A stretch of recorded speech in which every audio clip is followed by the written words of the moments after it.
김어준입니다. 18세기 중엽 포르투갈 리스본에서 대지진이 있었습니다. 인구의 5분의 1이 사망한 이 대재앙은 만성절에 일어났고 신은 언제나 최선의 세계, 최선의 상태를 유지한다는 신정론을 기반한 세계관이 지배하던 그 시절 신학자들은 신의 분노를 이야기했습니다. 이에 사상가 볼테르는 죄 없는 사람들이 죽는 것이 어찌 신의 뜻이냐고 묻죠. 훗날 사가들은 이 리스본 대지진이 신의 징벌인가를 두고 당대 사상가들이 벌였던 논쟁을 근대의 시작이었다고 평합니다. 모든 것을 하늘의 뜻으로 받아들였던 시대에서 인간의 이성과 합리가 그 역할을 대신하는 시대로 그렇게 넘어간 거죠. 자유한국당 유호의 최고위원이 포항지진을 문정부에 대한 하늘의 준엄한 경고라고 했습니다.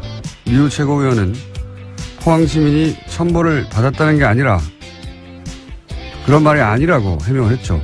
하지만 그 논리대로 해석을 하더라도 문재인 정부의 경고하느라 포항시민이 재해를 당한 셈이 되는 건 마찬가지입니다. 이 발상이 대한민국 보수의 현 주소입니다. 대한민국 보수에게 근대는 아직도 제대로 오지 않았다. 김어준 생각이었습니다.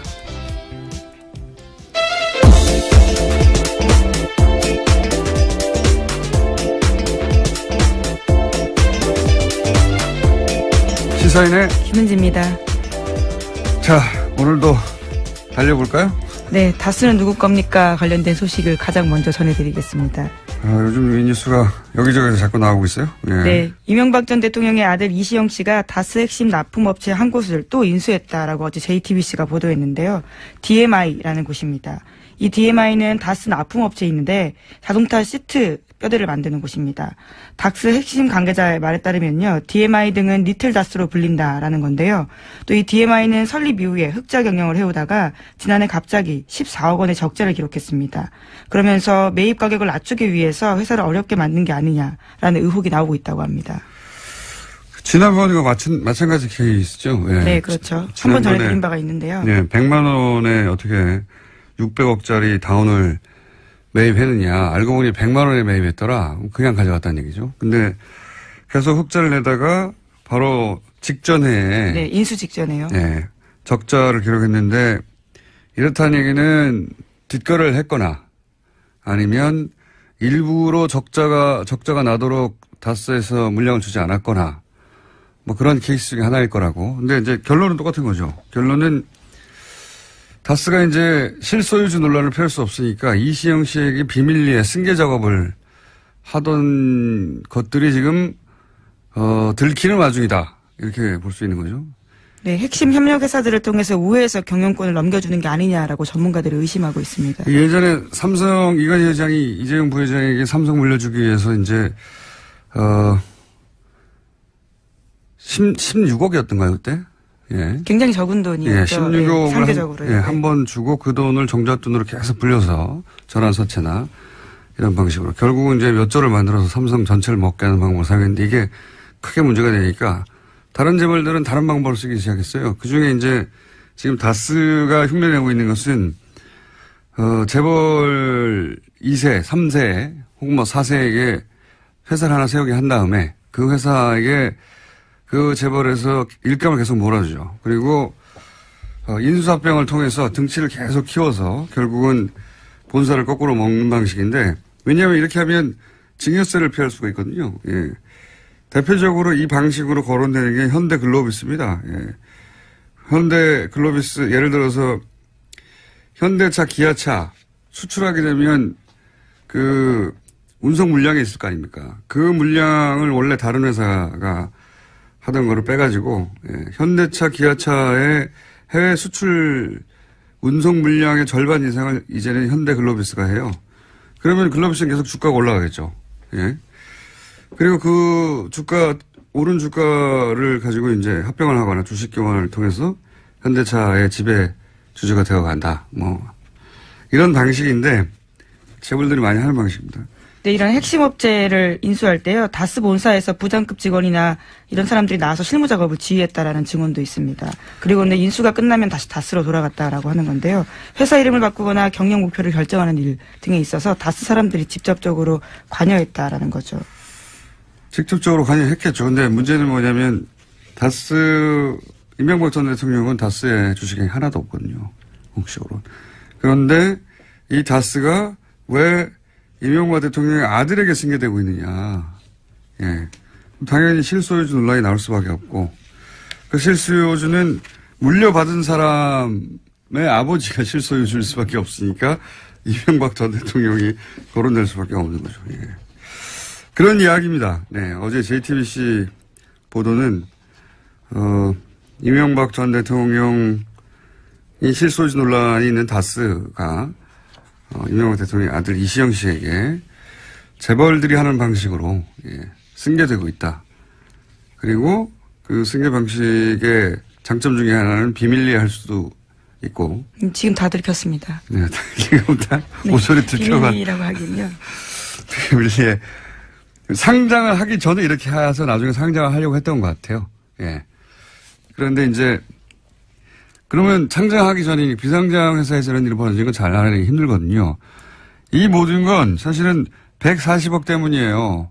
이 140억을 포기했으면, 이렇게까지 오기 힘들었습니다. 140억을 계속 파다 보니까 결국은 여기까지 나오게 된 겁니다. 네. 몇 년 전에.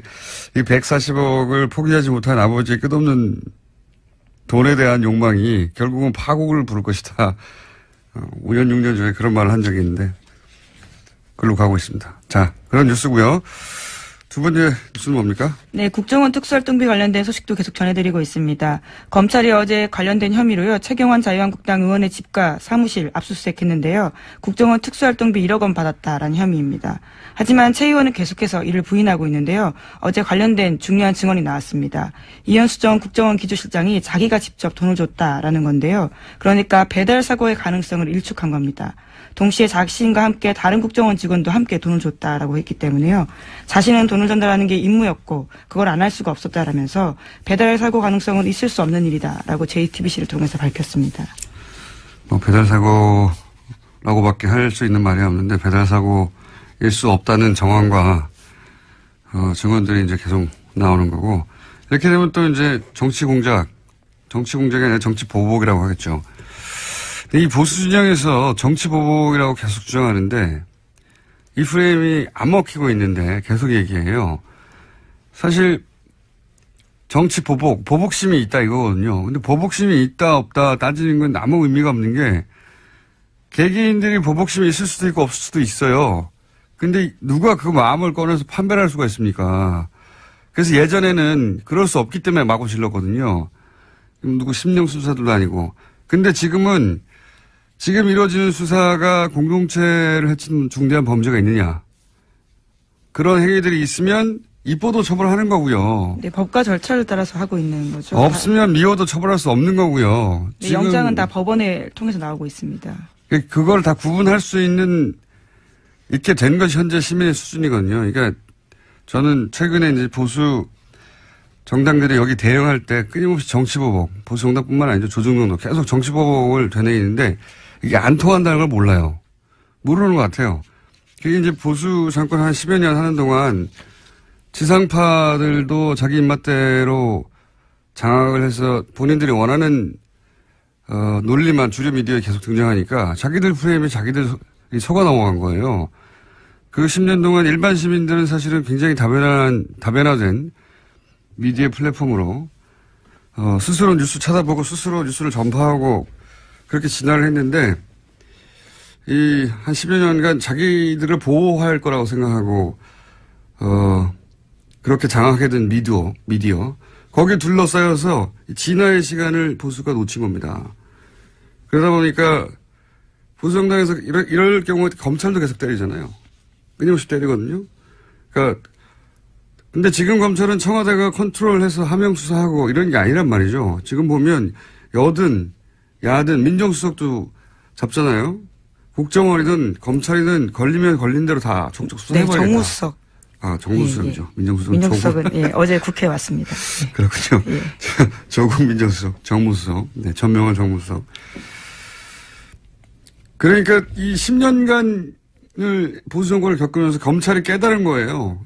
그러니까 문재인 정부를 맞이하면서 검찰이 깨달은 바, 이거 검찰의 방식인 거죠.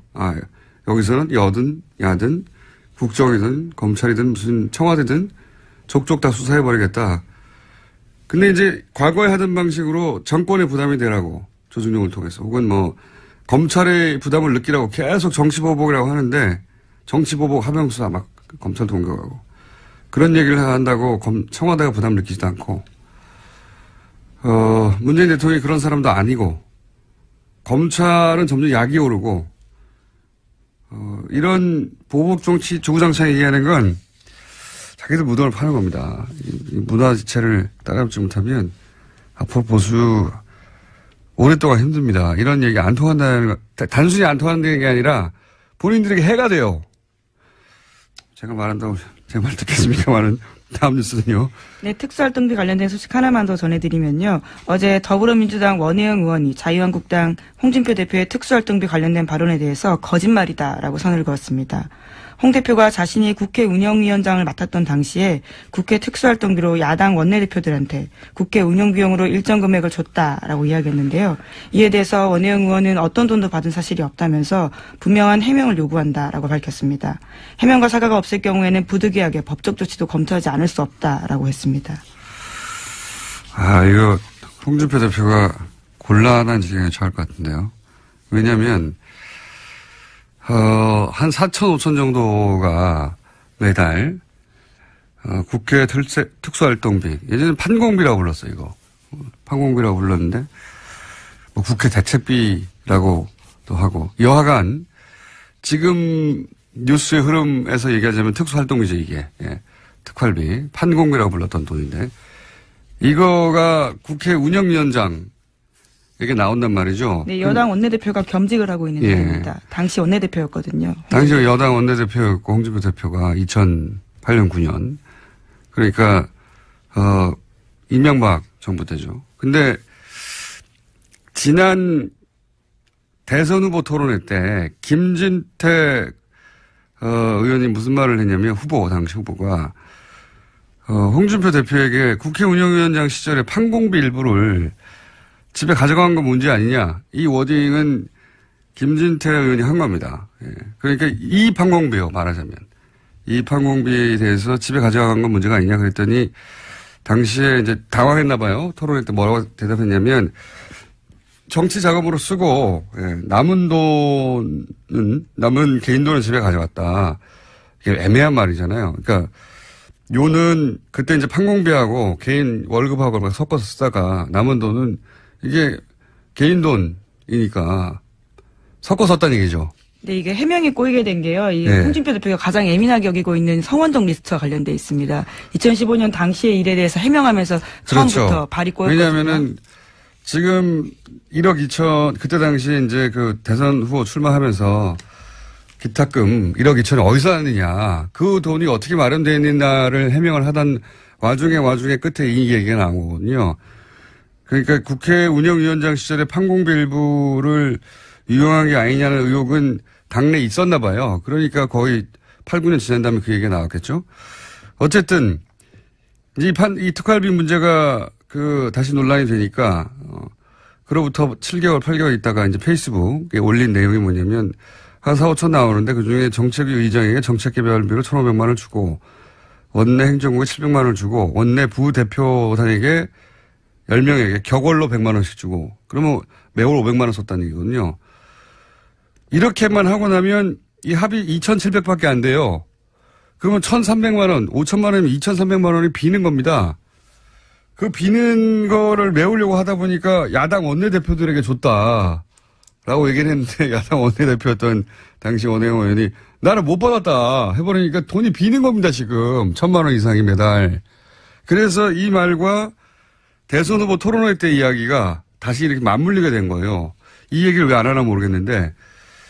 그러니까 이 이야기는 단순히 지금 판공비 중에 일부를 원내대표한테 줬는데 못 받았다고 한다가 아니라 그 남은 돈을 집으로 가져간 게 문제가 아니냐는 6개월, 7개월 전에 대선 후보 토론 때 김진태 의원의 지적하고 맞물려서 남은 돈을 집으로 가져갔나 하는 의혹이 생기게 되는 이거 제가 보기에는 큰 문제가 될 수 있을 것 같습니다. 아마 7개월, 8개월 전 얘기가 생각이 안 나서 아직 기사화가 안 된 것 같은데 기자들이 곧 묻게 될 것 같아요. 이 문제는 위기입니다. 대표. 다음 뉴스는요. 네, 한겨레 21이 2012년 12월 국정원 댓글 사건이 발각된 직후에 국정원과 경찰 핵심 인물 10명이 전화와 문자를 주고받은 내역을 입수해서 분석했습니다. 이들은 12월 11일부터 엿새 동안 휴대전화 번호 14개를 사용했는데요. 그런 다음 서로 다른 500개가 넘는 번호를 통해서 총 3,300여 번 가까이 연락을 주고받았습니다. 분석한 결과에 따르면 예상대로 국정원, 경찰, 새누리당의 통화 내역이 나왔는데요. 여기에 새롭게 나온 게 있습니다. 청와대인데요. 이명박 정부의 청와대 시절에 여러 가지 통화를 했다라는 지점들이 나오는데 이와 관련되어 있는 인물들이 하금열 청와대 비서실장, 이달곤 청와대 정무수석, 이아무개 청와대 비서실장 선임행정관 등입니다. 그게 나오는 게 정상이죠. 예. 나오는 게 정상이죠. 네, 지금까지 밝혀지지 않았던 사실이라서요. 네, 청와대, 국정원, 경찰, 새누리당의 커넥션이 있지 않겠냐라고 당시도 이야기했었고, 예. 근데 이제 그 우울증이 이제 처음 나온 거죠. 예.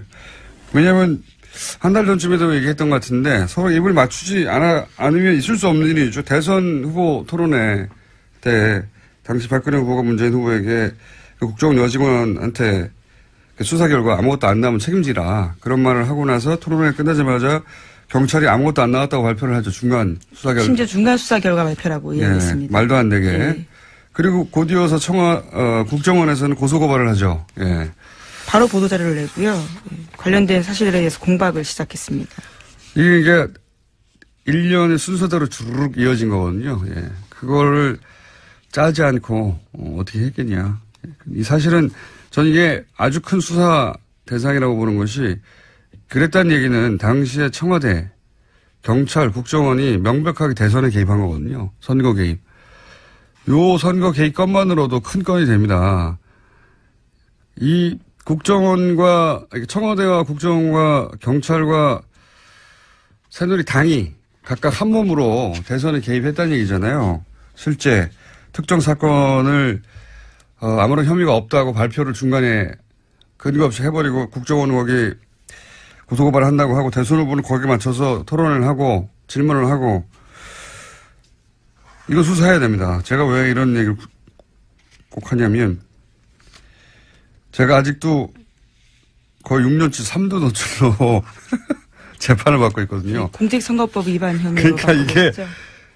이런 걸 보면 화가 나요. 이렇게 거대하게 선거 개입을 하고 공직선거법을 위반했는데 이 사람들은 아무도 처벌을 받지 않고 저는 아직도 재판을 받고 있다는 게. 네, 당시 청와대 인사 중에 가장 통화가 많았던 사람이 이달곤 수석이었는데요. 차문희 2차장과 엿새 동안 6차례 통화했다고 하지만 자신의 해명이 이렇습니다. 자신은 그 사람을 아예 모른다라는 거고요. 전화가 스스로 통화했나요? 뭐 모른다고 하겠죠, 다들. 네. 자, 이거 수사해야 한다. 저는 강력하게 주장하는 바고요. 네, 재수사를 해야 된다는 말씀이신 거죠. 이미 한 번 수사를 해서 관련된 내용들을 경찰청, 서울경찰청 쪽 사람들은 뭐 혐의를 턴 적이 있거든요. 네, 공소시효도 끝나서 네. 사실 제가 주장한다고 될 일은 아닌데 저는 아직도 재판 받고 있어서 이거하고 비교할 수도 없는 일인데 자, 그건 그렇고 시간이 거의 다 돼가지고 너무 길게 얘기했네요. 예. 제목을 2개 읽고 짧게 논평하고 지나가죠. 네, 그러시죠. 5.18 민주화 운동 관련돼서 계속 알려드리고 있는데요. 이번에는 5.18 민주화 운동에 북한군이 개입했던 증거라면서 극우 인사 지만원 씨가 내놓은 사진이 있습니다. 이와 관련해서 SBS가 보도를 했는데 지만원 씨가 주장했던 북한군 사람이라고 하는 것은 남한 시민이었다라고 하는 건데요. 하지만 이 사진첩은 기무사의 비공개 사진첩에 있었다라고 합니다. 이런 걸 보면 사실은 5.18 이 북한의 소행이었다고 하는 프레임, 이 프레임은 그냥 우발적으로 혹은 뭐 누군가 개인의 소신에 의해서 주장한 게 아니라 군 혹은 뭐 국정원 그 정보기관을 통해서, 왜냐면은, 박근혜 정부 시절에는 탈북자라고 정체를 모를 사람이 나와서 TV조선에서. 종편에서 그런 주장을 많이 했습니다. 종편에서 그런 주장 되게 많이 했거든요. 예. 근데 그때 쓰였던 근거 자료라 하며 나왔던 사진이 이게 이제 기무사 비공개 사진첩에 있었다는 거 아닙니까? 그렇다는 얘기는 아마도 당시에 군이 찍은 사진, 뭐 보안사가 찍은 사진이 이 민간인에게 제공됐다는 건데 이거 뭐 지만원 씨가 기무사에 침투해가지고 뺐을 리도 없고요. 자신의 해명이 있는데요. 해당 사진은 언론사 데이터베이스에서 군 기록을 받았다. 변호사를 통해서 받았다라는 건데요. 어떤 언론사인지 변호인인지는 밝히지 않았습니다. 밝힐 수가 없겠죠. 언론사에 이게 없을 테니까. 처음 나온 사진인데. 그러니까 북한 사주서를 주장하는 게 단순히 개인의 혹은 뭐 한 사람의 극우 인사가 한 말이 아니라 이렇게 국가기관들이 끊임없이 그렇게 이명박 박근혜 시절에 유포하려고 했던 공작 중의 일부였다라고 저는 보고 이것도 역시 수사 대상이다. 수사 대상 너무 많아요. 지금 서울중앙지검이 수사를 꽉 차 있는 걸로 아는데 기억해뒀다가 제가 앞으로 한 1년 동안 계속 주장할 예정입니다. 예. 수사 대상이라고 하는 거 좀 기억해 주세요. 네, 국방부 5.18 특위 같은 경우에도 37년 만에 본 문서라고 하는데요. 그것을 지만원 씨가 가지고 있었던 거죠. 말이 안 되는 거죠. 예, 5.18 단체에서도 모르던 사진을 어디서 언론사에서 찾습니까? 말도 안 되는 거죠. 또 있나요? 네, 트럼프 대통령 소식만 하나 전해드리겠는데요. 트럼프 대통령이 26일까지 추수감사절 휴가 보냅니다. 그래서 마라라고라는 리조트를 가게 되는데요. 오히려 참모들의 근심이 깊어지고 있다고 합니다. 또 협의되지 않은 트위터를 써서 오히려 문제가 생길까 걱정하고 있다는 겁니다. 트위터에 대해서는 참모진들이 인터뷰를 따로 몇 번 했어요. 예, 언론들이 계속 물어보니까 우리는 대통령을 팔로우하지 않는다. 그다음에 대통령 트위터대로 정책을 하는 건 아니다. 이런 해명을 여러 번 했어요. 여러 번 했는데 최근에도 풀려난 농구 선수를 공격해가지고 또 논란이 되지 않았습니까? 예, 중국에서 명품을 훔쳐 체포됐다가 풀려났던 UCLA 농구 선수 있는데요. 그 선수들을 향해서 그냥 감옥에 뒀어야 된다라는 트윗을 올렸습니다. 왜냐하면 그 선수 중에 아버지 중 한 명이요. 트럼프 대통령 한 게 뭐냐 이렇게 이야기했거든요. 거기에 대한 반박이었습니다. 그러니까 보통 이렇게 국가 원수가 어떤 큰 일을 하고 그 중에 일부가 불만이 있을 수 있잖아요. 그거 개별적으로 대응하지 않거든요. 예. 그런데 선수 아버지가 트럼프 한 게 뭐였냐고 그랬더니 바로 풀려나지 말았어야 했다고. 사실 이렇게 개개인을 상대로 국민 한 사람 한 사람을 대응하는 거거든요. 이런 거 안 합니다, 절대. 이거는 동장 정도만도 안 하는 거예요. 굉장히 속 좁은 사람이에요, 진짜. 속 좁은 사람이고 자기밖에 모른다는 게 정말 드러나는 게 이 얘기하니까 또 생각나는데 미국 국무부, 우리로 지금 외교부죠. 외교부에 수많은 자리가 비어 있거든요. 그래서 전직 외교부 관료들이 최근에 정면으로 트럼프를 비판했어요. 이 자리를 채우라고 도대체 뭐 하냐고. 트럼프가 거기에 대해서 말한 게 있습니다. 나만 중요할 뿐이다. 내가 있다는 게 중요하다. 내가 그 자리를 다 대신할 수 있다는 겁니다. 네. 자, 여기까지 하겠습니다. 시사인의 김은지였습니다. 감사합니다. 네. 사이버 사령부에 댓글 공작을 내부 고발하신 분이죠. 지난주에 이어 다시 한번 모십니다. 사이버 사령부 530 심리전단 김기현 전 부이사관님 나오셨습니다. 안녕하십니까? 네, 안녕하십니까? 예. 지난주에 밝혀졌죠. 다금바리 아이디를 사용하신. 그리고 이걸 최초로 세상에 보도한 KBS 파업 중인 이재석 기자 나오셨습니다. 안녕하십니까? 네, 안녕하세요. 예. 파업 중이기 때문에 저희가 KBS 기자들을 이렇게 빌려 쓰고 있습니다. 지난주 반응이 워낙 폭발적이어서 저희가 다시 한번 모셨습니다. 예. 다금바리 선생님에 대해서 격려의 메시지가 어마어마하게 쏟아졌고요. 예. 휘발유 아이디 소나무. 제가 듣기로는 다음에서 활동하던 소나무를 기억하는 분들도 있더라고요. 격렬하게 활동하시는 분으로. 격렬하지 않았습니다. 네, 저는 양심을 걸고 북한에 대한 대북 심리를 했지 우리 국민한테 심리를 한 적이 없습니다. 네, 어쨌든 이 자리를 빌어서 댓글을 우리 한 요원들이 전체 그 격렬한 게 아니고 네. 이 격렬하게 한 사람들은 아마 부분적으로 제가 해서 말을 않지만은 분류돼 있어요. 아마 분류? 분류. 어떻게 분류되어 있습니까? 그러니까 일반적인 댓글 한 사람과 예. 우리끼리 뽑자. 우리끼리 뽑자? 우리끼리 인원을 뽑자. 그 인원이 있잖아요. 예. 그분들이 이제 통상적으로 이제 댓글을 정치 댓글 단 거지 우리 10년단 요원 전체가 이 정치 댓글 단 게 아닙니다. 저는.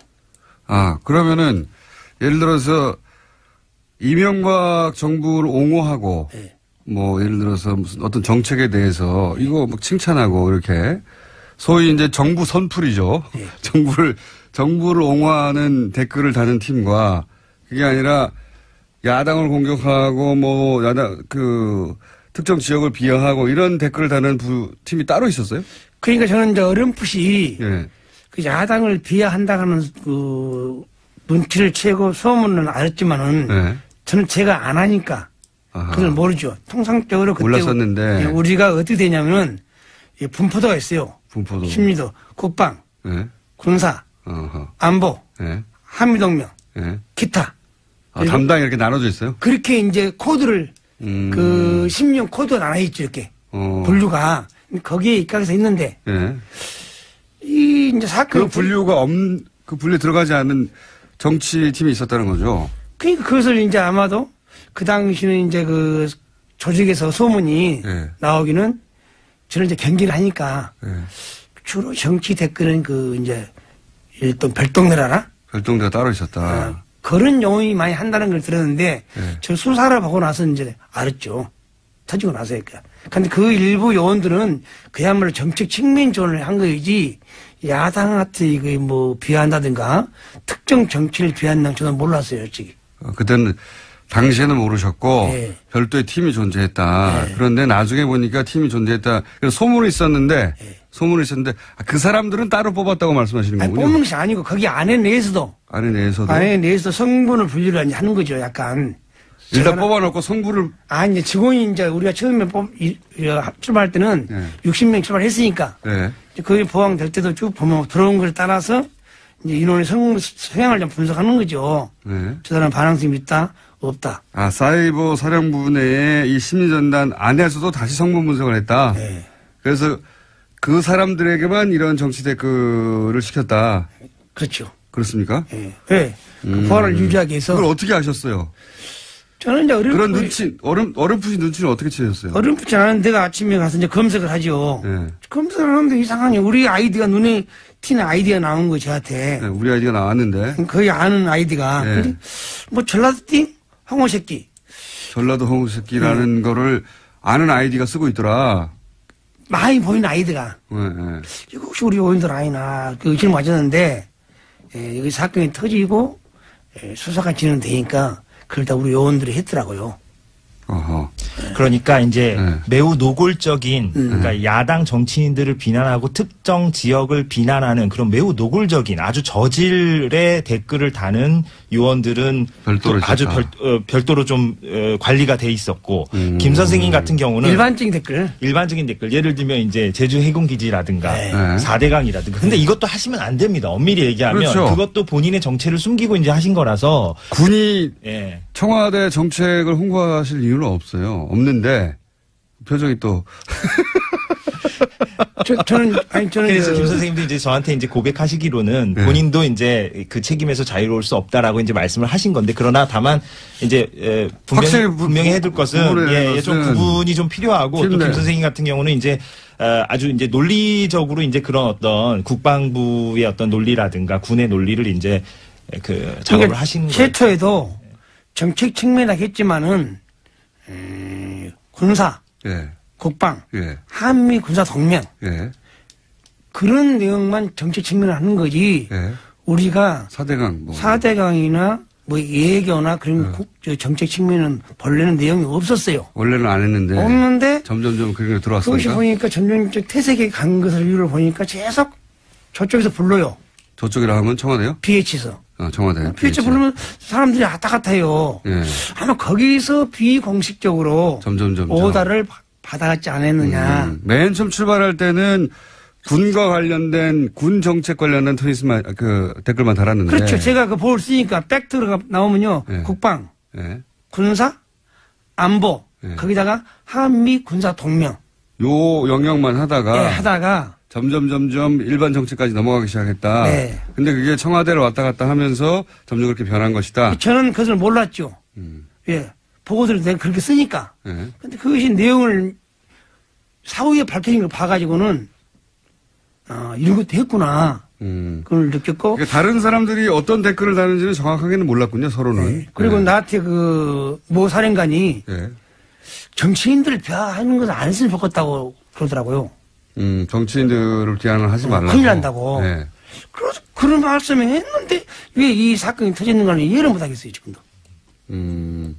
일부, 그러니까 아주 내밀하게 진행된 거군요. 그러니까 사령관도 모르게 네. 일부 저쪽과 라인을 꽂아서 했지 않냐. 그런 의심이 가더라고요. 저희 사령관님께서 진짜 나한테 그러더라고요. 나도 김 선생, 김광진 그런 정치인 안 했으면 좋겠어. 김광진. 네. 그거 안 해서 분명히 들었어요. 그렇게 안 했는데 이것이. 야당 국회의원 공격하고. 네. 하지 마. 정치에 오래된 사항은 하지 말라는 걸 분명히 들었는데. 네. 그것이 어떻게 진행되는 걸 모르겠어요. 그러면 그 일을 했던 사람들 나중에 알고 보니, 네. 요 사람을 했구나. 네.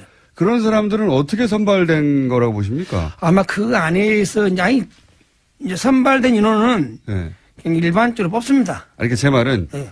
그 일을 하는 사람만 따로 했다고 하셨잖아요. 그것이 아니고 네. 이거 뽑대 인원 선출해가 우리 인원인 조직원이 있는데 네. 거기서 이제 그 일가 업무 시간 좀 파트했죠. 저는 지원 업무, 네. 또 검색 업무, 네. 작전 업무, 미디어 업무가 있잖아요. 네. 그럼 통상적으로 작전 업무를 담당한 30명이가 했지 않나. 그 30명을 어떻게 선발했냐 이 말이에요. 제 말은. 그 요원들인데. 예. 그 안에서 어떻게 뽑았냐 이거죠, 다시. 아무래도 이제 충성심이 좀 높아 보이고 말하자면 김 선생님처럼 좀 이렇게 쓴소리를 하는 사람이 아닌 사람들로. 그래서 이제 최근에 언론 보도가 된 게 이제 우리 편이라는 단어가 이제 그런 맥락에서 이제 나온 거 아니겠습니까? 이제 우리 편을 뽑아야 된다라는 맥락도 말을 잘 듣고 이제 어떤 쓴소리를 내지 않는 요원들 중심으로 지금 말씀하신 게 이제 2대, 그러니까 530 심리전단 안에 조직이 이제 1과 1대, 2대, 3대, 5대 이렇게 이제 구분이 되어 있는데요. 이건 뭐 아주 구체적으로 들어가는 내용이긴 합니다만 그 중에 이제 2대 그 조직이 그런 어떤 매우 전문적인, 제가 궁금한, 거기까지는 이제 알아듣는데 제가 궁금한 것은 심리전단에 이제 뽑혔다는 자체가 그런 충성심이나 이런 거 확인된 다음에 들어온 건데 그 안에서 다시 어떻게 뽑았냐는 거죠. 김 선생님 모르시는 거 보면 본인은 그런 시험을 본 적이 없는 거 아니에요? 그 안에 들어가는. 이제 조직을 모르니까 조직이 만약 100명이다. 네. 그럼 100명이 있으면은 신문을 수용하기 위해서 세부 내용도 있죠. 네. A, B, C, D인데 B 직원들. 네. B 직원들이 이제 거기 좀 많이 관여했는 거지. 내가 왜 얘기하냐면 통상적으로 이 보고서 쓸 때는 네. 국방, 군사, 안보, 한미 군사 동맹을 썼는데 어떻게 그 청와대 보고할 때 그런 보고서 나왔냐 이게니까. 그러니까 본인이 모르는 코드로 작업한 사람들이 있었다는 거잖아요. 네. 보고서를 쓸 때 보니까 이거 누가 어떻게 작업했지? 제가 궁금한 건 그 30여 명의 이 팀은 네. 그 안에서도 어떻게 선발했냐 이겁니다. 제가 궁금한 건 선생님은 왜 못 들어가셨어요 거기에? 저는 거기 높은데 못 가지 그러니까. 어떤 특정 시험을 본다거나 이런 건 아니고 네. 그 2대의 그 조직원들이 그 활동을 어떻게 하게 된 거죠. 결과적으로. 주도적으로 그렇게 하게 된 겁니다. 그러니까 그 2대 대장을 필두로 해서. 무슨 뭡니까? 특별청. 신원조회를 해가지고 그 안에 특정 지역만 선발한다든가 아니면 특정 대학만 선발한다든가 근데 그 당시 볼 때 그 작전 담당하고 우리 이제 단장하고 그 요원들 면담을 많이 하더라고요. 면담하고 쭉 관찰해가지고 여기는 보안이 유리되겠다. 투입시키는 거죠. 그래서 별도로 뽑는 것이 아니고. 별도로 뽑지 않는다는 거 알겠는데 이 똑같은 질문을 여러 번 하는데 그 안에서 어떻게 선발하느냐.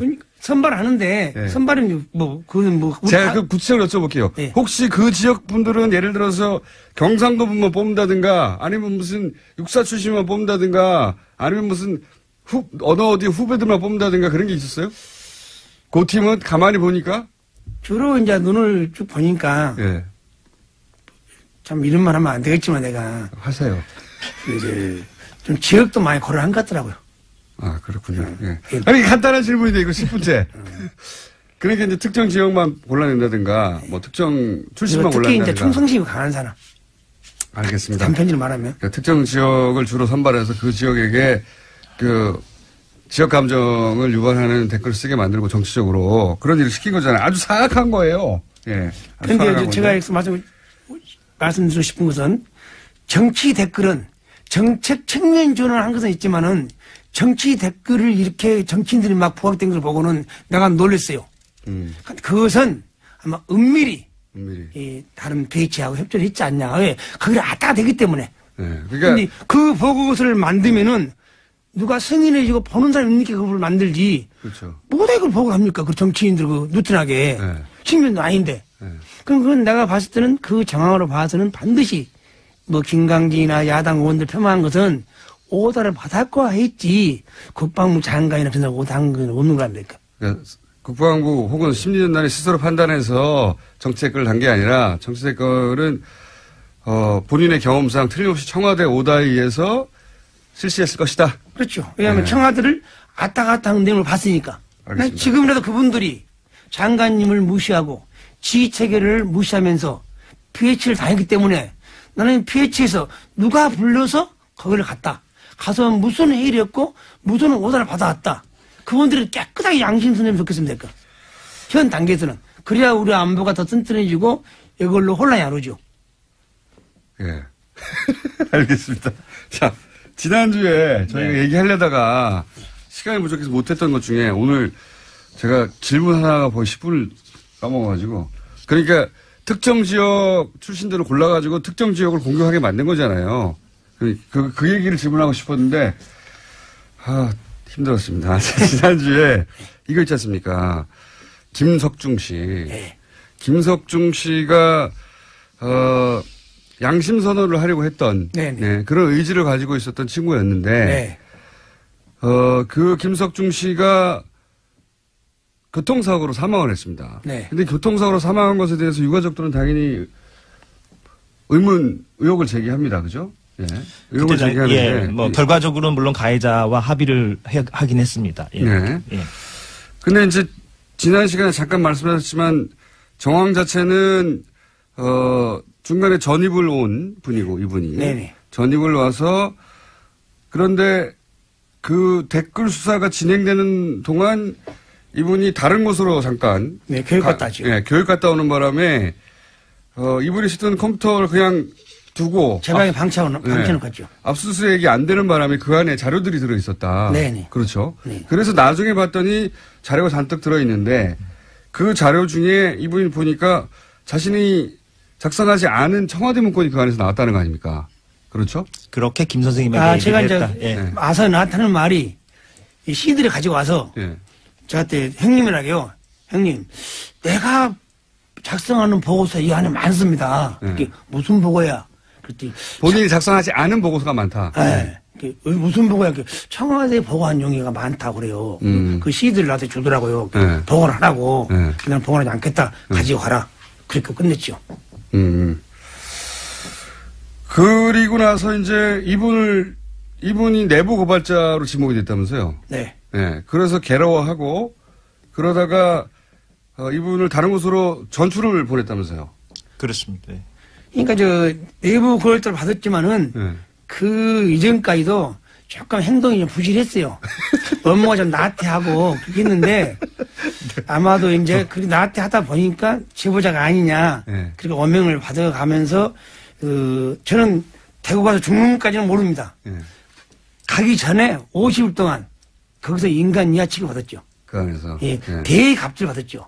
사병들하고 같이 가둬놓고 규정도 없는 거 혼자 있게 만들고 그래서 내가 몇 번 거인했죠.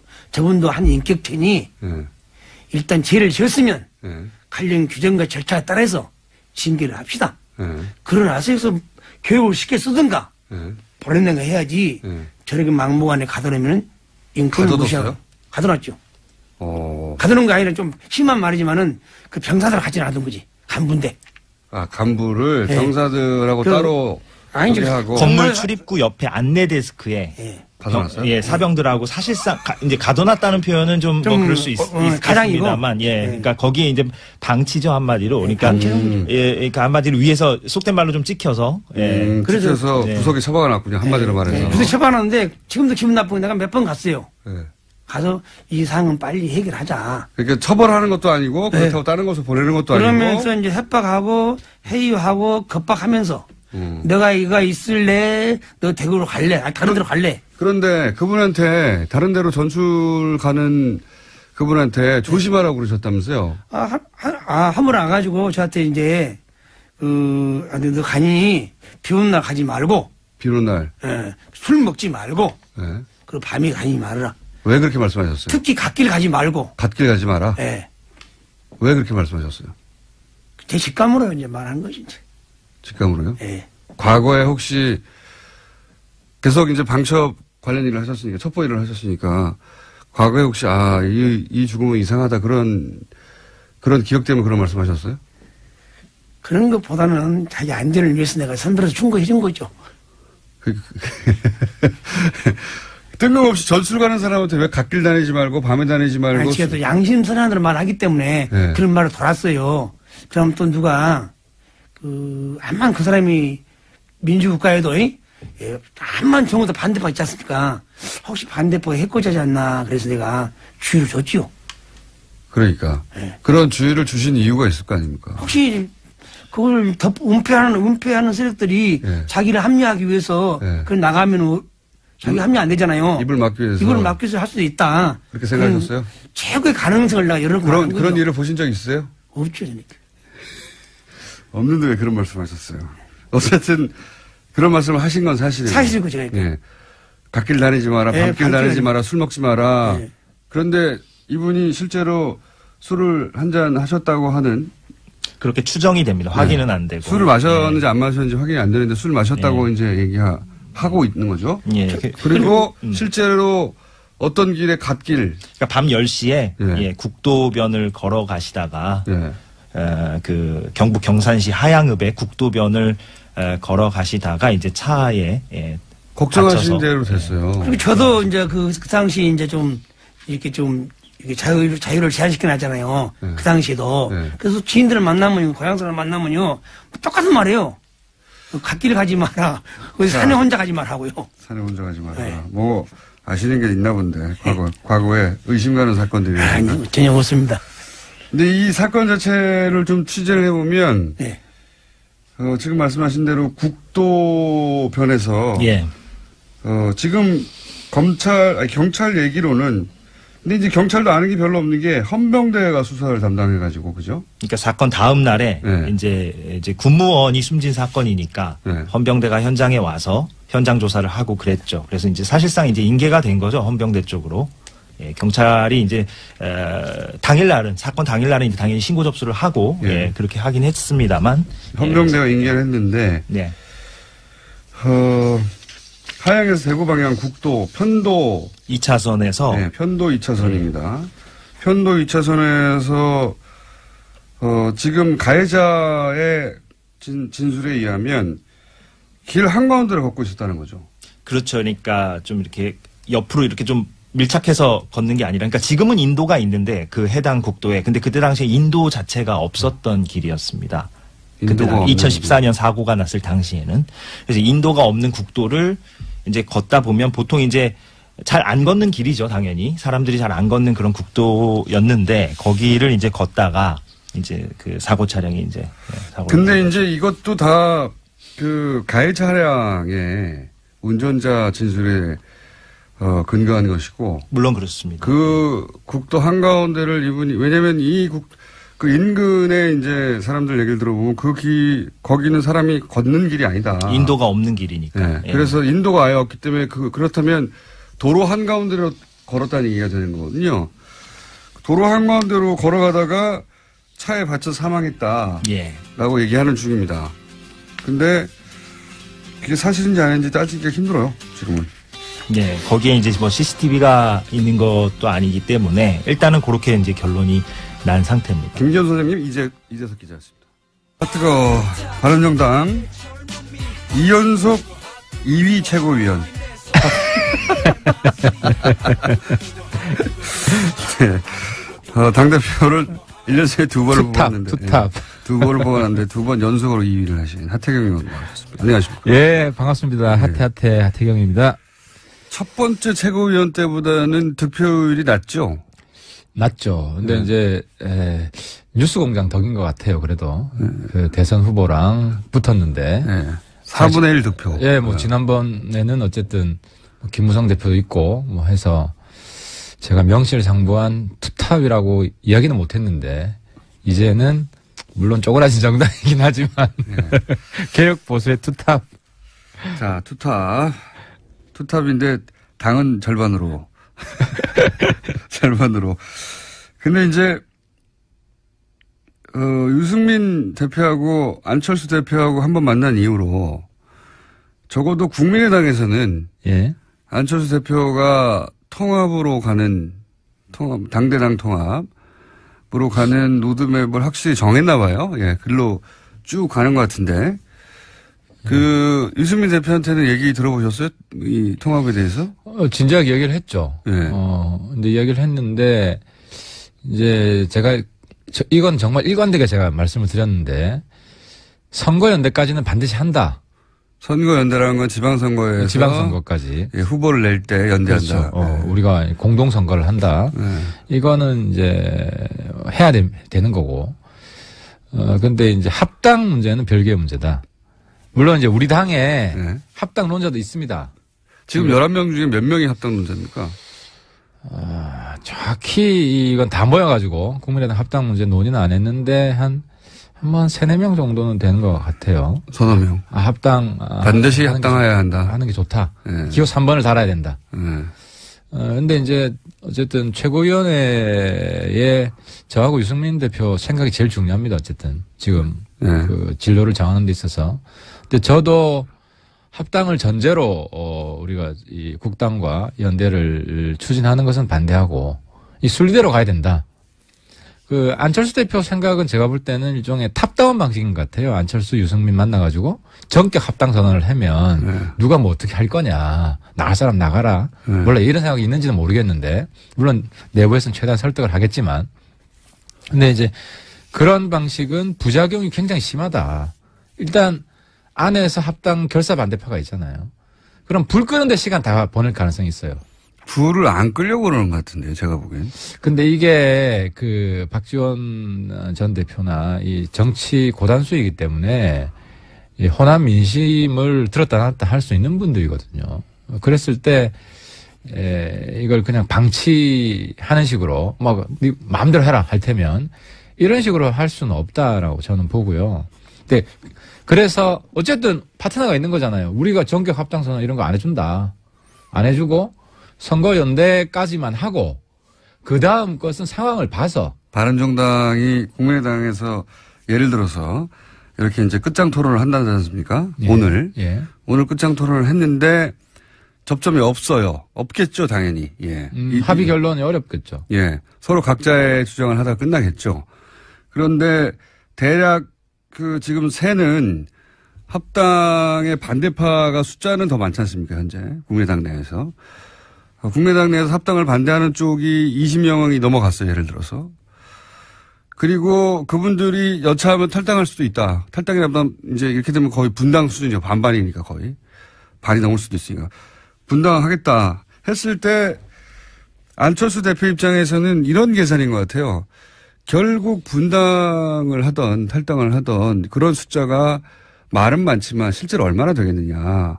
일부 나가도 그렇게 그 과정에서 이제 탈호남하는 이미지를 이제 가지고 그래서 일부 어차피 말 안 듣고 자기하고 계속 반기를 들고 탐탁치 않아 하던 사람들은 나갈 테면 나가고 그래봐야 크게 숫자 없을 테니까 나머지 한 10명 정도 나가더라도 한 30여 명 가지고 예.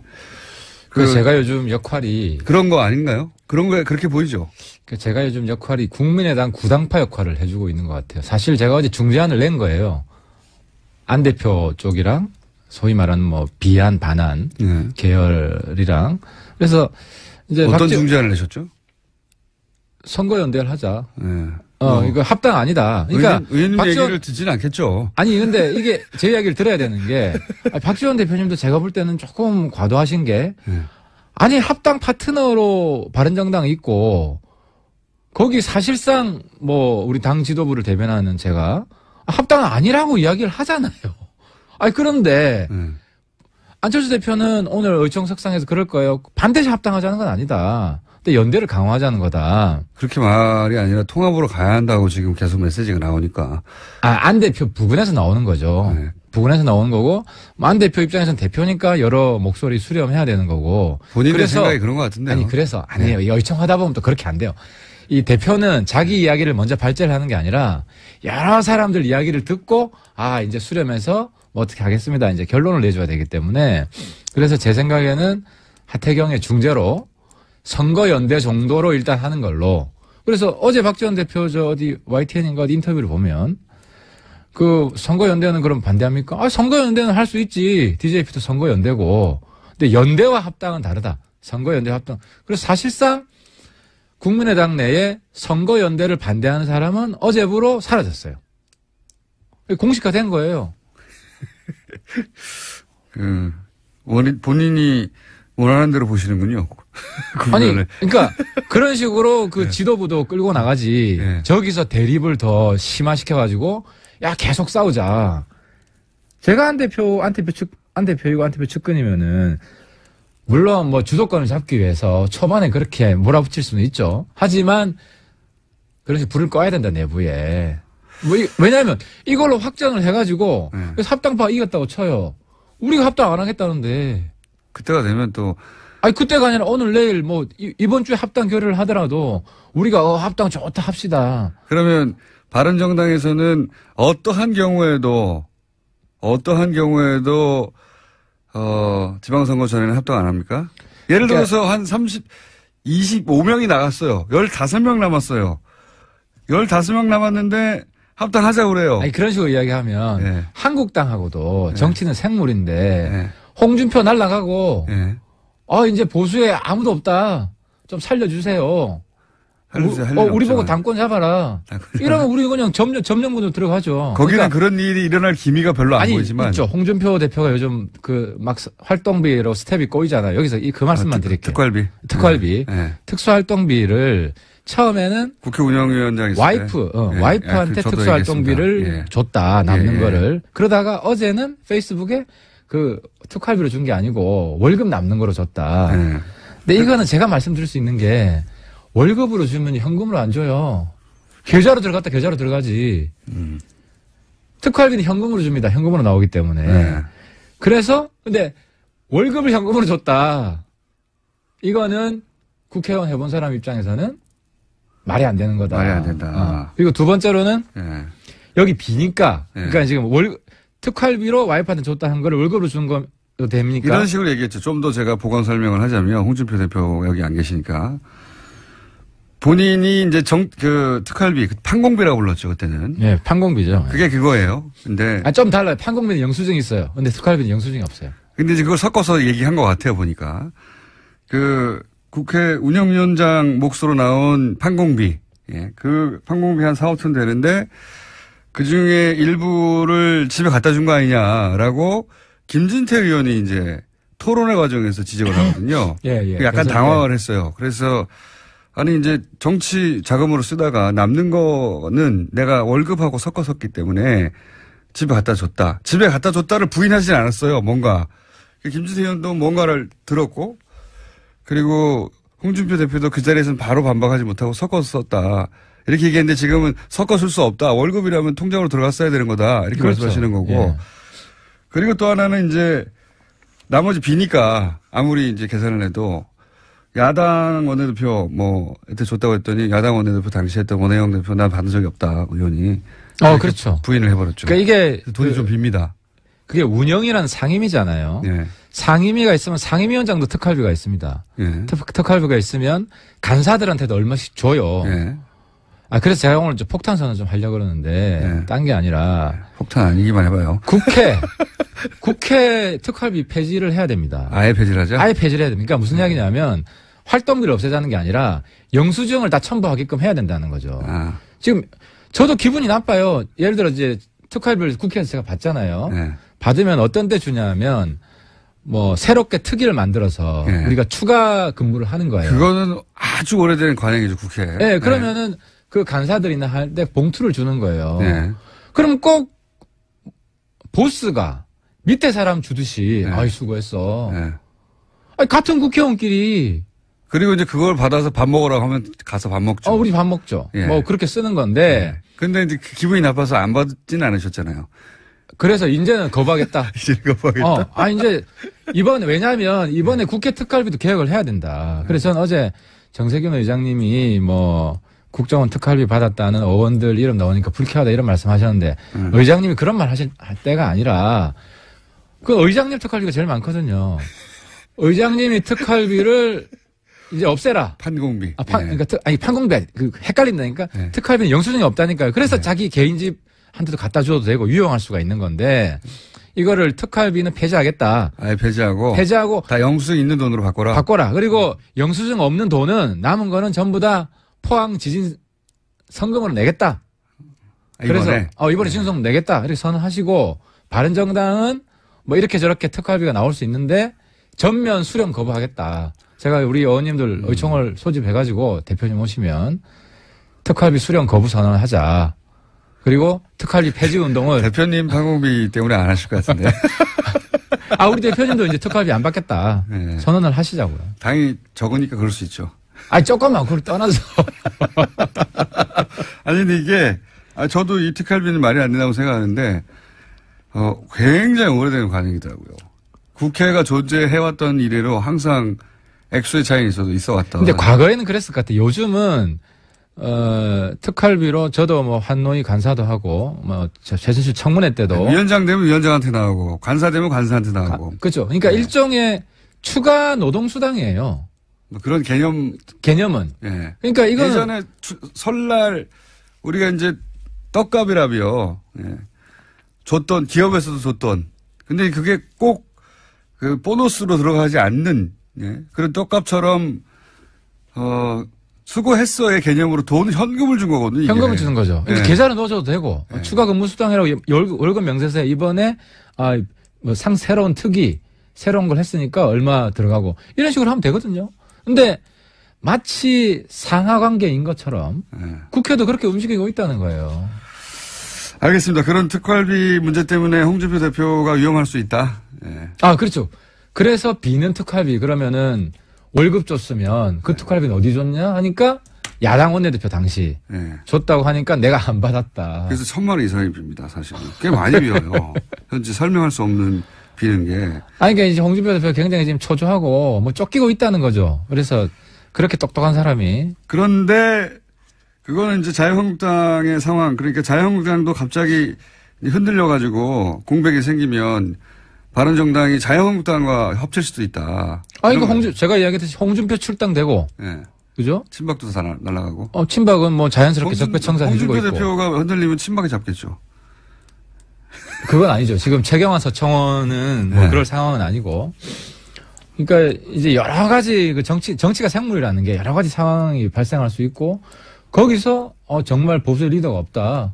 우리 유승민 비대위 비대위 맡아서 정권을 행사해라. 절대 그런 일은 안 일어날 거라고 봅니다. 그러니까 이런 상황이 발생하면 우리는 한국당 비대위로 들어갈 수 있다는 거예요. 거기는 그 가능성이 매우 제로일 수 낮지. 제로일 수 있는데. 근데 홍준표가 날아갈 가능성은 전 낮지 않다고 봅니다. 여러 가지 대법원. 홍준표 대표가 혹여 그런 일이 벌어지더라도 바른정당 들어와서 비대위를 니네가 해라. 이건 뭐 본인이 먼저 날아가는데 그때 본인의 목소리. 그런 일은 안 벌어질 거라고 근데 이제 제가 지금 말씀드리고 싶은 것은. 근데 국민의당은 지금 사실 끝장 토론이라고 할 만큼 세력도 크고 큰 세력 둘이 부딪혔고 한쪽에서는 뭐 탈당이니 분당이니 심리적 분당이니 이런 얘기가 이미 나온 상태잖아요. 그러니까 아무튼 한쪽이 이렇게 나갔어요. 만약에. 그러면 20명 이상이 나갔다. 예. 먼저 나갔으면은 그러면은 남은 사람들끼리는 편하죠 이야기가. 근데 문제는 뭐냐면 제 말이 그겁니다. 그런 걸 그리는 게 아닌가. 그게 아니라는 거예요. 안철수 대표는 바른정당은 아니더라도 제가 볼 때는 우리랑 비슷한 문제인데 바른정당과 국민의당 둘 다 양당 환원론자가 있는 거예요. 그냥 뭐 소선거구제고 하니까 뭐 이쪽 한국당으로 모여라. 네. 그러니까 박지원 대표도 보면 한국당 제발 좀 가줘. 우리 민주당 가고 싶어.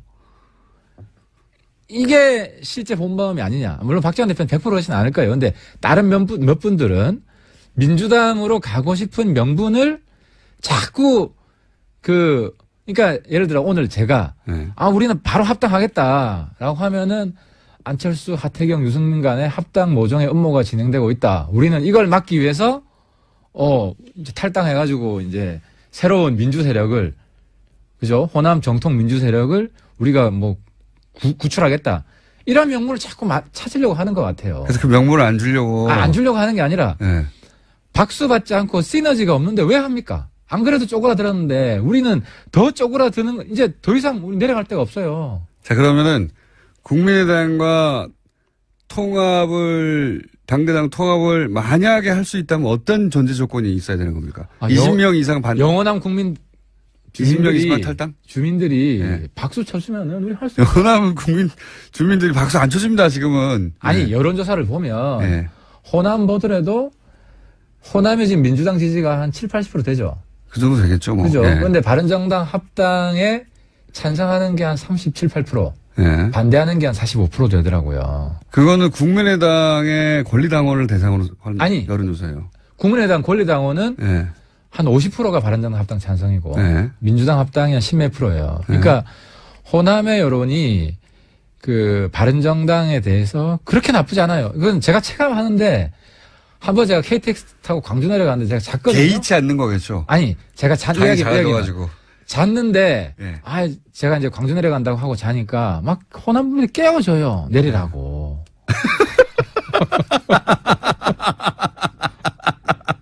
그거는 의원님이 바보같이 자고 있으니까 깨운 거를 호남의 바른정당에 대한 호감으로 친절하게 해주고 그러니까 이 막 음료수도 갖다 주고 하면 이거 좀 드시라고. 그러니까 호남 안 됐고 그러니까 당도 최고라. 그 전에 깨지기 전에. 우리 20명 있을 때. 그러니까 이제 바른정당. 그거는 홍준표 대표가 그렇게 자고 있어도 깨워줬을 거예요. 이 양반아, 일어나라, 이러면서. 정당에 대한 호감도 상관없이. 아무튼 이제 저는 이제 유권자들을 악수를 일일이 하고 이제 만나기 때문에. 제가 호남 쪽 내려갔을 때 오히려 영남 내려가면 야, 이 새끼야, 너 왜 왔어? 이런, 있잖아요, 친박죠. 근데 호남은 굉장히 분위기 좋아요. 바른정당에 불쌍하니까 그런 거죠. 뭐 하여튼 뭐 불쌍해서 분위기 좋은 건 최고지 정치인 입장에서. 아니 그래서 맞습니다. 그건 맞아요. 그건 맞는데 어떤 조건 하에서 통합이 될 수 있죠? 그게 이제 저는 그렇게 봅니다. 유승민하고 안철수 관계는 과거를 굳이 비유하자면 제가 어제는 DJP 왜냐하면 우리가 이제 선거연대를 바라기 때문에 DJP 선거연대에 비유했는데, 근데 JP는 당시 정치 스펙트럼을 보면 지금 홍준표랑 가까워요. 가장 오른쪽이잖아요. 그리고 유승민하고 안철수는 YS라는 DJ. YSDJ가 서로 필요할 때 합당을 했다가 경쟁할 때 또 분당을 하고 이런 관계. 그러니까 지금 문재인 대통령 이후에 차기 대권을 보면 이제 민주당에 이제 몇 분이 계시고, 민주당 이외에는 그나마 가장 앞서 있는 게 유승민, 안철수라고 보입니다. 제가 볼 때는. 보이고. 그래서 이 두 분은 어쨌든 대안이 없어요, 제가 볼 땐. 앞으로 대선까지는. 큰 새로운 스타가 나오기 전에는. 바른정당에서는 유승민밖에 없고, 국민의당에서는 안철수밖에 없다. 그렇죠. 한국당에는 나올 가능성이 별로 없고. 없다. 이렇게 봤을 때, 굳이 4년 이상 남았는데요. 아니, 굳이 명분 없이 합당 안 해도 개인 대선 후보로서의 이 인지도나 지지율이 사라지는 게 아니에요. 그러니까 우리도 계속 떨어지겠죠. 우리도 명분 없이 명분 없이 하는 것보다 명분 있게 도개청청 가는 게 낫죠. 유승민 대표는 그렇습니다. 그렇죠. 예, 확실히. 그러니까 유승민 대표는 선거연대까지만 하더라도 유승민 대표 잃을 게 별로 없다. 우리는 충분히 얻을 거 얻는다는 거죠. 근데 선거연대도 안 될까봐 제가 박지원 전 대표님한테 사실 선거연대까지는 하자. 그죠. 그건 필요한 거 아니냐. 민주당 안 갈 거면 민주당 후보 안 될 것도 아니고 선거연대까지만 하자는 거죠. 그리고 그 이후의 상황은 국민한테 맡기자는 거죠. 그러면 바른정당의 핵심 지도부의 본심은 선거연대까지만 가자 이겁니까 일단은? 그건 반드시 하자. 거기까지는 반드시 하자. 반드시 하자. 통합까지는 너무 길도 멀고. 아니 근데 통합은 이게 시너지가 날 수도 있지만 오히려 안 좋을 수도 있다는 거죠. 과정이 어떻게 되냐에 따라서. 과정에 따라서. 무리하지 말자. 그렇죠. 네. 이걸 굳이 무리해서 합당하다가. 자연스럽게 온다면 할 수도 있다. 아, 그렇죠. 그건 굉장히 순리대로. 순리대로 갈 일이 지금 없는 상황이니까. 그러니까 지금 저런 상황에서 우리가 뭐 국당 분당을 우리가 촉진시키려고 하태경이 국민의당 파괴조 역할을 안 하겠다는 거죠. 그래서 제가 지난번에 선거연대까지도 안 될까 봐. 아니 박지원 대표 제가 비판한 거는 박지원 대표는 자꾸 바른정당 파괴조 역할을 하시는 거 아니냐. 파괴조라기보다는 있는 그대로 얘기하는 거 아니에요? 아, 있는 그대로 안 그래요. 안 그래요? 네. 그러니까 저도 그렇게 악심을 품으면은 자꾸 뭐 안철수 합당 우리도 하겠다. 뭐 이랬으면 하지. 오늘도 그런 이야기해서 국당의 분란을 조장할 수 있죠, 하려면. 그래서 분란이 돼서 바른정당과 통합 반대하는 사람들은 나가버리고. 그렇죠. 그럼 뭐 자연스럽게 통합되니까 남아있는 사람들끼리. 그렇게 하고 싶은데 그렇게 해봐야. 아니, 그렇게 해봐야 정치적으로 우리한테 득될 것도 없고 우리 바른정당의 새로운 개혁보수 스타일도 아니고 그 완전히 옛날 공작, 구태 이런 정치잖아요. 네, 그 정도 영향이 없어서 그런 건 아니고요. 아, 제가 한마디 하면 또 이 유승민 마음이다 이렇게 해가지고 또 막 하겠죠. 그러면 그냥 드라이하게 국민의당의 분당 가능성은 어떻게 보세요? 얼마나 보세요? 국민의당은 좀 다른 것 같아요. 우리는 다선 위주여가지고 우리 다선들이 한국당 가면 당협위원장을 꽤 차요. 그리고 그 경선을 하더라도 이깁니다. 근데 국민의당은 초선이 많죠. 초선 많죠. 호남 쪽은 27명인가. 이건 정말 내가 정치 실리를 가지고 말씀드린 건데. 그리고 비례가 많고요. 그죠. 그러니까 초선들은 가서 경선에서 거기 다선이 떨어진 다선한테 쉽지가 않아요. 그래서 박지원, 천정배, 정동영 이런 다선들은 그러니까 거기서 보면 안철수 대표한테 막 이렇게 반기를 내는 분들이 대체로 다선들이거든요. 왜냐하면 나는 나 혼자 가서라도 이길 수 있다 저쪽을. 그러니까 어떻게 되든 오히려 어떻게 보면 민주당으로 합쳐야지 더 안전하게 보장이 되는 지방선거도 자기가 장악할 수 있고. 그런 분들만 앞으로 나서고 있다. 뭐 그렇게 보입니다. 그래서 분당의 가능성은 높지 않다. 아, 그렇죠. 그렇게 하면은 초재선들이 안 따라가죠. 초재선들은 안 움직일 것이다. 아, 그렇죠. 저는 그렇게 생각합니다. 그러니까 통합을 반대하더라도 분당까지는 안 갈 것이다. 그렇죠. 우리가 합당을 안 한다는데 당장 합당 안 한다는 상태에서 안철수 대표가 합당하기 위해서 뭐 그분들 제명 이렇게 할 리도 없고. 자, 바른정당 두 번째 실력자 하태경 최고위원에게 국민의당의 현재 상황에 대한 전망, 희망, 바람 같은 걸 들었습니다. 그러니까 이제 오늘 의총에서 제가 중재한 대로 선거연대로 일단 총의를 모으고 국민의당 바른정당 간의 선거연대 정치 협상을 바로 좀 들어갔으면 좋겠다. 왜냐하면 그래야 우리도 좋은 사람들 다 지금 전면에 내세우고 지방선거 전면전을. 그러면 예를 들어서 선거연대가 됐을 때 구체적으로 예를 들어봐 주세요. 서울시장은 예를 들어서 안철수 대표가 나가라. 그러면 경기도지사는 이 선거연대에 누가 나가겠다. 이런 식인 거죠? 아, 그렇죠. 그거를 조합을 짜는 게 제일 중요하죠. 그래서 저는 서울시장은 안철수 대표도 될 수 있고 유승민 대표도 우리가 설득을 해서. 안철수 혹은 유승민 그리고 경기도지사는 예를 들면 남경필 또는 누구. 이런 그렇죠. 식으로. 그런 식으로 예를 들어서 뭐. 그래서 제 바람대로는 서울시장 유승민, 국민의당 손학규 또 한 사람 나와서 뭐 세 사람 경선 붙이고. 뭐 경기도지사 했는데 또 나가요? 뭐 나올 수 있죠. 우리 뭐 새로운 정치 세력의 미래를 위해서 나올 수 있다고 보고. 너무 막 갖다 붙이시는 희생을 하시는 거고. 부산에도 뭐 안철수 그리고 뭐 다른 사람들 해서 뭐 경선에서 흥행을 하고 뭐 그런 식으로 우리가 너무 불시조시는 거 아니에요? 아니 그러니까 굉장히 핫한 후보군을 우리가 그림을 그릴 수 있다. 본인이 지방선거에 나가실 생각은 없으시고요? 저는 일단 그림을 딱 그리고 저도 필요하면 저도 헌신할 생각이 있죠. 근데 지금은 중앙의 역할을 할 분이 필요하고 의원직을 유지한 채 나가시려고 그러는 거죠? 아니 하태는 어쨌든 중앙 정치를 좀 해야 된다는 게 대부분 제 주변 사람들의 어디 나가도 안 될 것 같으니까. 지방은. 자, 이것이 바른정당이 바라보는 현재 국민의당 사태에 대한 시각입니다. 오늘 여기까지 하고요. 다음 주면 이제 결론이 나 있을 테니까, 만나드리면 얘기를 나눠보죠. 바른정당의 하태경 최고위원이었습니다. 감사합니다. 예, 감사합니다. 사회경제연구소 정태인 소장님 나오셨습니다. 안녕하십니까. 네, 안녕하세요. 네. 지난주에 저희가 남방정책, 신남방정책. 네네. 네, 이게 등장했는데 갑자기 이게 뭐냐 얘기하려고 하다가 시간이 없어서. 신남방정책 중요한 거다. 노무현 정부 때도 남방정책을 추진하려고 했었는데 안 됐다. 구상이 있었다.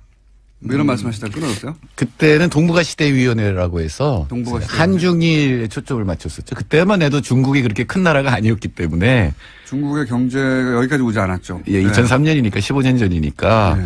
그러니까 그때는 전체 구상은 EU가 있고 미국 중심으로 한 아메리카가 있고 그다음에 아시아를 하는데 아무래도 아시아는 한중일이 주요 국가니까 그 국가들을 먼저 하자. 근데 이미 김대중 대통령이 아세안 플러스 3 그래서 네. 아세안하고 한중일이 같이 이렇게 모이는 그런 모임을 만들어 놨었거든요. 진보 정권은 계속 그 미국 일본도에서 좀 벗어나서 아시아를 축으로 하는 경제 공동체나 어떤 역내 구조를 만들자 이런 얘기 계속 있었어요. 실제로 생산으로 보면 이미 생산 공동체가 있고 네. 세계 최고 수준의 생산 공동체입니다. 18세기 중요. 일본이나 한국의 부품 첨단 기술이 있고 그다음에 중국이 부품 중간 부품이 되고 이제 아세안까지 있기 때문에 굉장히 값싼 노동력까지 다 합쳐져 있기 때문에 제조업으로서는 세계 1위고 타의 추종을 불허하고 앞으로도 한 10년 이상은. 그런데 그런 경제 블록이 있긴 한데 실제 그 블록 안에 국가들끼리의 공동체 의식이나 우리가 같은 역내로 묶여있다는 의식은 사실은 유럽하고는 비교할 수 없을 정도로 그게 얕잖아요. 제가 동북아 공동체를 EU를 모델로 추진을 했었는데 금방 깨달은 게 뭐냐면 그러니까 EU와 미국은 같이 소련이라는 적이 있었잖아요. 그래서 미국이 EU가 건설되는 걸 도와줬잖아요. 독일이 아직도 미국에 의지하는 것도 그런 이유죠. 지금은 근데 중국이 안에 있어요. 독일 혼자 소련을 감당할 수 없으니까. 근데 지금 아시아를 보면 저기 안에 있잖아요. 미국 입장에서 보면. 중국이 안에 있으니까 이게 결성되는 걸 미국이 반대를 하죠. 그러니까 미국의 입장은 그 양자 동맹을 여러 개 만들어서 허브가 되는 거죠. 그러니까 한일 동맹. 자기를 중심으로. 그러니까 미일 동맹, 미일 동맹, 한미 동맹 이렇게. 그러니까 필리핀하고 동맹 이런 식으로 해서 만들어 놓고 전체적인 아시아 공동체가 만들어지는 걸 어떻게 보면 방해를 했거든요. 예를 들어서 이제 일본이 AMF라는 걸 만들려고 그랬어요. IMF의 아시아판을 만들려고 하는 것도 방해를 했고. 근데 중국이 지금은 커져서 중국이 독자적으로 끌고 나가고 아시아로의 회기를 선언했잖아요. 그러니까 본격적으로 동아시아를 놓고 지금 미국하고 중국이 맞붙어 있는데 그럼 한국은 어떻게 살 거냐. 어느 쪽으로도 붙기가 어렵거든요. 그러니까 중국이 10몇 년 전하고 다르게 중국이 아시아뿐만 아니라 전 세계에 미치는 영향이 굉장히 커졌는데. 그러니까 PPP, 그러니까 물가를 고려한 GDP로 보면 이미 세계 1위거든요. 그런 중국이 이제 아시아 경제권을 묶어서 자기가 과거 미국이 그랬듯이 아시아 경제권은 중국 중심으로 재편하겠다. 그거를 미국이 계속 해방 넣어왔는데 그럼 한국은 어떻게 할 거냐 이런 얘기죠. 그렇죠. 그러니까 머들링 스루라고 해서 그럭저럭 사이를 가고 있는데 그거보다는 사실은 중국하고 미국을 빼면 다 똑같은 입장이잖아요. 그렇죠. 중국 편 들을 수도 없고 미국 편 들을 수도 없고.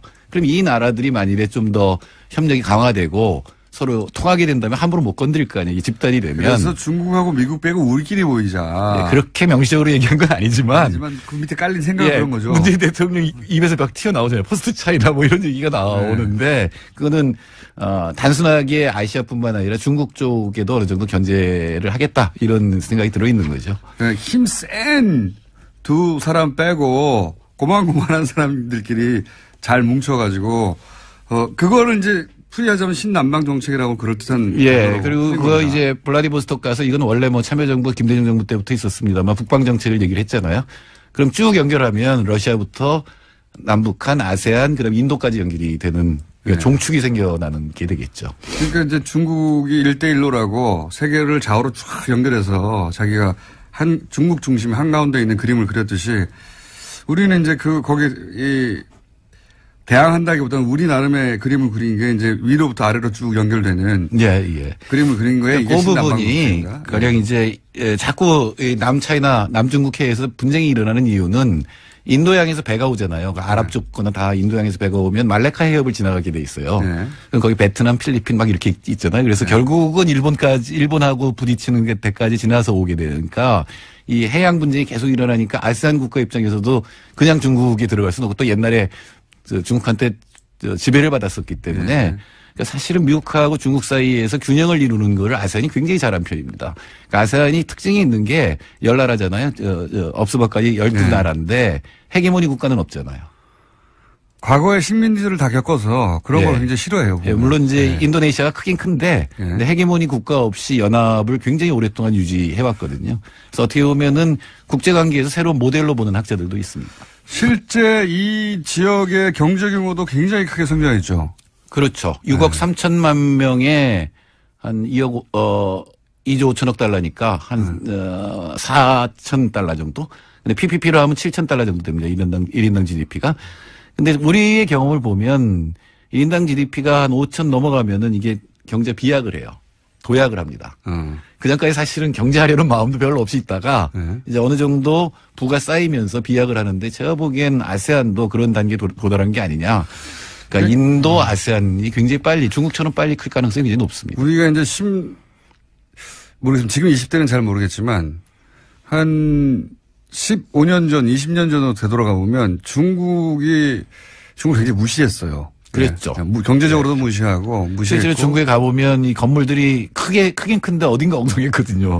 화장실에 물이 샌다든가 이랬는데. 근데 최근에 상하이나 최근에 중국을 다녀오신 분들은 무시할 수가 없거든요. 실제. 아니, 규모도 압도하고 있는데 뭐. 근데 그게 이제 그런 게 불과 10년, 15년 사이에 벌어진 것처럼 이 아시안 국가들도 그런 경제적 인계점을 지나가고 있어서 우리가 아시아 국가는 굉장히 무시하는데 10년, 15년 지나면 이제 달라질 수도 있습니다. 네, 역사라는 게 참 재밌어서 5, 60년대만 해도 필리핀이 우리보다 훨씬 잘 살았어요. 맞습니다. 그때는 아프리카가 우리보다 잘 살았어요. 예, 역전이 됐는데 다시 또 이 나라들도 다시 지금 깨어서 이제 올라오고 있기 때문에 서로 이렇게 교류를 하면서 서로의 안보나 경제 면에서 도움을 주고받는 이런 거를 만들자라고 하는 구상이죠. 동남아를 무시하고 동남아인들에 대해서 인종차별하고 무시하는 거 이제 하면 안 돼요. 그거는 그럼 망합니다, 우리나라. 인권 차원에서도 하면 안 되는 일이지만 이때까지는 윤리적 차원에서 접근이었다면 실제로 무섭게 성장하고 있다, 실제. 경제적으로 또는 안보 면에서 이 나라들을 무시하면 우리나라가 고립이 될 가능성이 높고 여태까지는 동남아를 생산기지로 봤잖아요. 그래서 그쪽 노동자들을 사실상 착취하는 기업들이 많았는데 이젠 그렇게 하면 안 됩니다. 진짜 대등한 입장에서 서로 교류를 해서 서로 지킨다. 서로 이익을 본다. 이런 입장에서 접근을 해야 되겠죠. 그러니까 서로 대등한 관계를 이제 만들어 가야 되는데 이 경제적 측면에서는 그렇고 혹시 이게 안보 측면에서도 도움이 됩니까? 그럼요. 어떤 면에서 도움이 됩니까? 가령 이제 이 아세안 국가들은 중국하고 국경을 맞대고 있기 때문에 계속 마찰이 일어나거든요. 아까 얘기한 말레카 해협 부근에서. 그렇게 되면 이제 미국이 접근을 하게 되죠. 한국은 한반도 때문에. 동남아시아 뭐 또 다들 똑같은 정도는 아닌데 중국을 굉장히 미워하는 나라들이 많아요. 왜 제갈량이 7.7급한 게 다 동남아시아 가서. 굉장히 그리고 전쟁도 많이 했고요, 실제로. 침략도 많이 했었고요. 그러니까 두려워하는 면도 굉장히 많고, 그리고 또 실제로 이제 말레카 해협을 둘러싼 분쟁이 있고 지금 중국이 굉장히 공격적으로 나오거든요. 그 해양에 대해서. 왜냐하면 이 선을 확보해야 되기 때문에, 해로를 확보해야 되기 때문에. 근데 또 미국도 마땅치 않거든요. 이 나라들 입장에서는. 근데 한국은 또 북핵 문제 때문에 이게 양쪽에 걸려 있거든요. 그래서 양자 사이에서 어느 정도 제 목소리를 내는 그런 집단을 만들면 옛날에 왜 제3세기라는 게 있었잖아요. 1955년에 반둥회의라는 게 있었습니다. 네, 그때 이제 모인 사람들이 저운 라이라든가 네루라든가 티토 뭐 이런 독립운동가들이 다 모여가지고 제3세계를 선언했고 그때부터 소련하고 미국이 함부로 못했거든요. 그러니까 이 나라들이 제 목소리를 내면서 국제적 위상이 올라갔던 것처럼 아시아에서도 미국도 아니고 중국도 아닌 그러나 양쪽에 끼이는 게 아니라 제 목소리를 내는 어떤 집단 이런 구상이 깔려 있다고 봐야 되겠죠. 그러면 구체적 정책 몇 가지 좀 소개해 봐 주세요. 지금 어떤 정책을 이 블록하고 하려고 하는 건지. 일단은 경제인데 특별한 것은 인도네시아하고 전략적 동반자 관계를 선언했거든요. 특별 전략적 동반자 관계를 선언하고 군사 관계를 그러니까 방위산업 교류를 하는 거를 추진을 하고 있어요. 이게 분명히 우리나라도 방위산업이 상당한 수준에 올라가 있는 나라이기 때문에 교류를 할 수 있는데 사실 이 부분은 뭐냐면 안보의 의미가 굉장히 큰 거거든요. 단순하게 미국이나 중국에 의존하지 않는 어떤 무기 이런 것들이 있기 때문에 뚜렷하게 마치 우리가 미국하고 유럽 사이에 무기 구매를 경계시키듯이 중국하고 미국 사이의 경쟁 속에 우리가 들어갈 수도 있겠다. 이런. 예, 그럴 수도 있고요. 그리고 이건 여전히 환상입니다만 철도로 왜 시베리아 통해서 유럽까지 가는 길이 있잖아요. 그거 예전부터 저도. 그리고 이제 1대1로에서 일대라고 하는 거는 항구로 배로 해서 이제 인도양까지 쭉 갈 수가 있는 거고 그 부분이 평화롭게 지켜지면 사실 우리나라 물동량이 65%가 말레카이아 물거치거든요. 그러니까 특히 원유 이런 거는 다 글로 오는 거기 때문에 그 부분도 굉장히 중요한 이권이 달려 있는 거죠. 방산 인프라를 구축한다. 그리고 그 외에 뭐 그때 나온 얘기로는 4차 산업혁명 뭐 얘기도 나왔는데 네, 그거 뭐 하겠다는 겁니까? 4차 산업이 뭔지 제가 아직도 몰라가지고 잘. 네, 사실은 뭐 인구가 많잖아요. 네. 그러면 천재들이 많아요. 저는 그런 꿈을 꾸는데 야 새만금 같은 데다가 아시아의 천재들 다 모아놔서 무슨 연구소 같은 거 만들면 어떨까? 아시아의 천재들이 한국에 올 이유가 있어야 되는 거예요. 왜 없나요? 우리나라가 제일 그래도 살기가 1인당 GDP도 넘고 IT망 잘 돼 있고 일본을 안 가고 우리나라에 오는 연구하기 좋고 일본은 잘 모르겠어요. 우리 물가도 비싸고요. 요즘 일본만큼이나. 그리고 아세안이 또 주목해야 될 게 평균 연령이 29살이에요. 굉장히 젊은 나라들이에요. 앞으로 굉장히 빨리 클 거라는 거예요. 중동도 굉장히 젊어졌어요. 네, 그 젊은 나라들의 젊은 인재들하고 교류를 하는 게 굉장히 중요하기 때문에 아마 4차 산업혁명이 뚜렷한 건 없을 거고요. 아마 인력 교류, 문화 교류 이런 것부터 시작을 하게 될 겁니다. 굉장히 많이 등장했어요, 말들은. 예를 들어 중소기업 협력, 뭐 스마트 시티 협력, 수자원 관리 협력, 교통과 에너지 협력. 뭘 많이 하려나 봅니다. 할 수 있는 일은 다 하겠다는 얘기죠. 그러니까 사실은 그 아세안에서 가장 중요한 게 메콩강이잖아요. 그 메콩강 범람이라든가 이런 것들도 같이 할 수가 있고 특히 생태 문제는 같이 처리를 해야 되겠죠. 그렇군요. 자, 그러니까 향후 한 4년, 5년간은, 우리 이전과는 다르게 이런 아시아 국가들과의 교류나 또는 아시아 국가들의 협정이나 이런 게 많이 눈에 띌 수 있다. 예. 네네. 그 첫발 됐다. 이 정도 하겠습니다. 네. 정태일 소장님이었습니다. 감사합니다. 네, 감사합니다. 내일 뵙겠습니다. 안녕. 주입니다. 18세기 중엽 포르투갈 리스본에서 대지진이 있었습니다.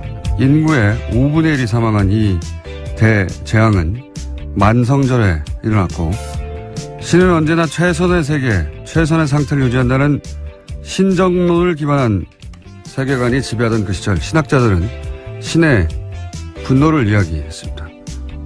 이에 사상가 볼테르는 죄 없는 사람들이 죽는 것이 어찌 신의 뜻이냐고 묻죠. 훗날 사가들은 이 리스본 대지진이 신의 징벌인가를 두고 당대 사상가들이 벌였던 논쟁을 근대의 시작이었다고 평합니다. 모든 것을 하늘의 뜻으로 받아들였던 시대에서 인간의 이성과 합리가 그 역할을 대신하는 시대로 그렇게 넘어간 거죠. 자유한국당 유호의 최고위원이 포항지진을 문정부에 대한 하늘의 준엄한 경고라고 했습니다. 류 최고위원은 포항시민이 천벌을 받았다는 게 아니라 그런 말이 아니라고 해명을 했죠. 하지만 그 논리대로 해석을 하더라도 문재인 정부의 경고하느라 포항시민이 재해를 당한 셈이 되는 건 마찬가지입니다. 이 발상이 대한민국 보수의 현 주소입니다. 대한민국 보수에게 근대는 아직도 제대로 오지 않았다. 김원준 생각이었습니다.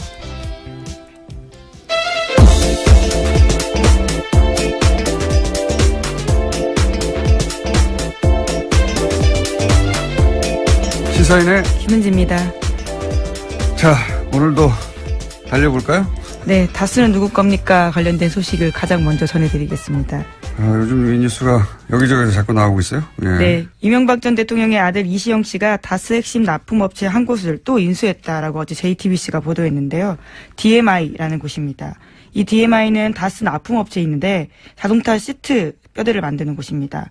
다스 핵심 관계자의 말에 따르면요. DMI 등은 리틀 다스로 불린다라는 건데요. 또 이 DMI는 설립 이후에 흑자 경영을 해오다가 지난해 갑자기 14억 원의 적자를 기록했습니다. 그러면서 매입 가격을 낮추기 위해서 회사를 어렵게 만든 게 아니냐라는 의혹이 나오고 있다고 합니다.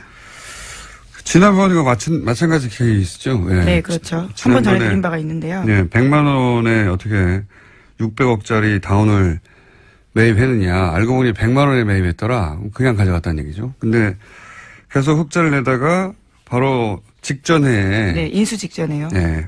적자를 기록했는데 이렇다는 얘기는 뒷거래를 했거나 아니면 일부러 적자가 나도록 다스에서 물량을 주지 않았거나 뭐 그런 케이스 중에 하나일 거라고. 근데 이제 결론은 똑같은 거죠. 결론은 다스가 이제 실소유주 논란을 펴을 수 없으니까 이시영 씨에게 비밀리에 승계 작업을 하던 것들이 지금 들키는 와중이다. 이렇게 볼 수 있는 거죠. 네, 핵심 협력회사들을 통해서 우회해서 경영권을 넘겨주는 게 아니냐라고 전문가들이 의심하고 있습니다. 예전에 삼성 이건희 회장이 이재용 부회장에게 삼성 물려주기 위해서 이제 16억이었던가요 그때? 예. 굉장히 적은 돈이었죠. 예, 16억을 상대적으로. 한 번 주고 그 돈을 종잣돈으로 계속 불려서 전환사채나 이런 방식으로 결국은 이제 몇 조를 만들어서 삼성 전체를 먹게 하는 방법을 사용했는데 이게 크게 문제가 되니까 다른 재벌들은 다른 방법을 쓰기 시작했어요. 그중에 이제 지금 다스가 흉내내고 있는 것은 재벌 2세, 3세 혹은 뭐 4세에게 회사를 하나 세우게 한 다음에 그 회사에게 그 재벌에서 일감을 계속 몰아주죠. 그리고 인수합병을 통해서 등치를 계속 키워서 결국은 본사를 거꾸로 먹는 방식인데 왜냐하면 이렇게 하면 증여세를 피할 수가 있거든요. 예. 대표적으로 이 방식으로 거론되는 게 현대글로비스입니다. 예. 현대글로비스 예를 들어서 현대차, 기아차 수출하게 되면 그 운송 물량이 있을 거 아닙니까? 그 물량을 원래 다른 회사가 하던 거를 빼가지고 현대차, 기아차의 해외 수출 운송 물량의 절반 이상을 이제는 현대글로비스가 해요. 그러면 글로비스는 계속 주가가 올라가겠죠. 예. 그리고 그 오른 주가를 가지고 이제 합병을 하거나 주식 교환을 통해서 현대차의 지배 주주가 되어 간다. 뭐 이런 방식인데 재벌들이 많이 하는 방식입니다. 네, 이런 핵심 업체를 인수할 때요. 다스 본사에서 부장급 직원이나 이런 사람들이 나와서 실무 작업을 지휘했다라는 증언도 있습니다. 그리고 근데 인수가 끝나면 다시 다스로 돌아갔다라고 하는 건데요. 회사 이름을 바꾸거나 경영 목표를 결정하는 일 등에 있어서 다스 사람들이 직접적으로 관여했다라는 거죠. 직접적으로 관여했겠죠. 근데 문제는 뭐냐면 다스 이명박 전 대통령은 다스의 주식이 하나도 없거든요. 공식으로. 그런데 이 다스가 왜 이명박 대통령의 아들에게 승계되고 있느냐. 예. 당연히 실소유주 논란이 나올 수밖에 없고 그 실소유주는 물려받은 사람의 아버지가 실소유주일 수밖에 없으니까 이명박 전 대통령이 거론될 수밖에 없는 거죠. 예. 그런 이야기입니다. 네. 어제 JTBC 보도는 이명박 전 대통령이 실소유주 논란이 있는 다스가 이명박 대통령의 아들 이시영 씨에게 재벌들이 하는 방식으로 승계되고 있다. 그리고 그 승계 방식의 장점 중에 하나는 비밀리에 할 수도 있고. 지금 다 들켰습니다. 네, 지금 다 모서리 들켜가. 비밀리라고 하긴요. 비밀리에 상장을 하기 전에 이렇게 해서 나중에 상장을 하려고 했던 것 같아요. 예. 그런데 이제 그러면 상장하기 전에 비상장 회사에서 이런 일이 벌어지는 건 잘 알아내기 힘들거든요. 이 모든 건 사실은 140억 때문이에요. 이 140억을 포기했으면 이렇게까지 오기 힘들었습니다. 140억을 계속 파다 보니까 결국은 여기까지 나오게 된 겁니다. 네. 몇 년 전에 이 140억을 포기하지 못한 아버지의 끝없는 돈에 대한 욕망이 결국은 파국을 부를 것이다. 5년, 6년 전에 그런 말을 한 적이 있는데 그걸로 가고 있습니다. 자, 그런 뉴스고요. 두 번째 뉴스는 뭡니까? 네, 국정원 특수활동비 관련된 소식도 계속 전해드리고 있습니다. 검찰이 어제 관련된 혐의로요. 최경환 자유한국당 의원의 집과 사무실 압수수색했는데요. 국정원 특수활동비 1억 원 받았다라는 혐의입니다. 하지만 최 의원은 계속해서 이를 부인하고 있는데요. 어제 관련된 중요한 증언이 나왔습니다. 이현수 전 국정원 기조실장이 자기가 직접 돈을 줬다라는 건데요. 그러니까 배달 사고의 가능성을 일축한 겁니다. 동시에 자신과 함께 다른 국정원 직원도 함께 돈을 줬다라고 했기 때문에요.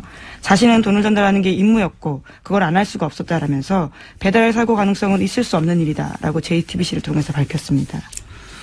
배달 사고라고밖에 할 수 있는 말이 없는데 배달 사고일 수 없다는 정황과 증언들이 이제 계속 나오는 거고 이렇게 되면 또 이제 정치 공작이 아니라 정치 보복이라고 하겠죠. 이 보수 진영에서 정치 보복이라고 계속 주장하는데 이 프레임이 안 먹히고 있는데 계속 얘기해요. 사실 정치 보복심이 있다 이거거든요. 근데 보복심이 있다 없다 따지는 건 아무 의미가 없는 게 개개인들이 보복심이 있을 수도 있고 없을 수도 있어요.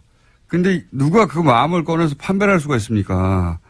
그래서 예전에는 그럴 수 없기 때문에 마구 질렀거든요.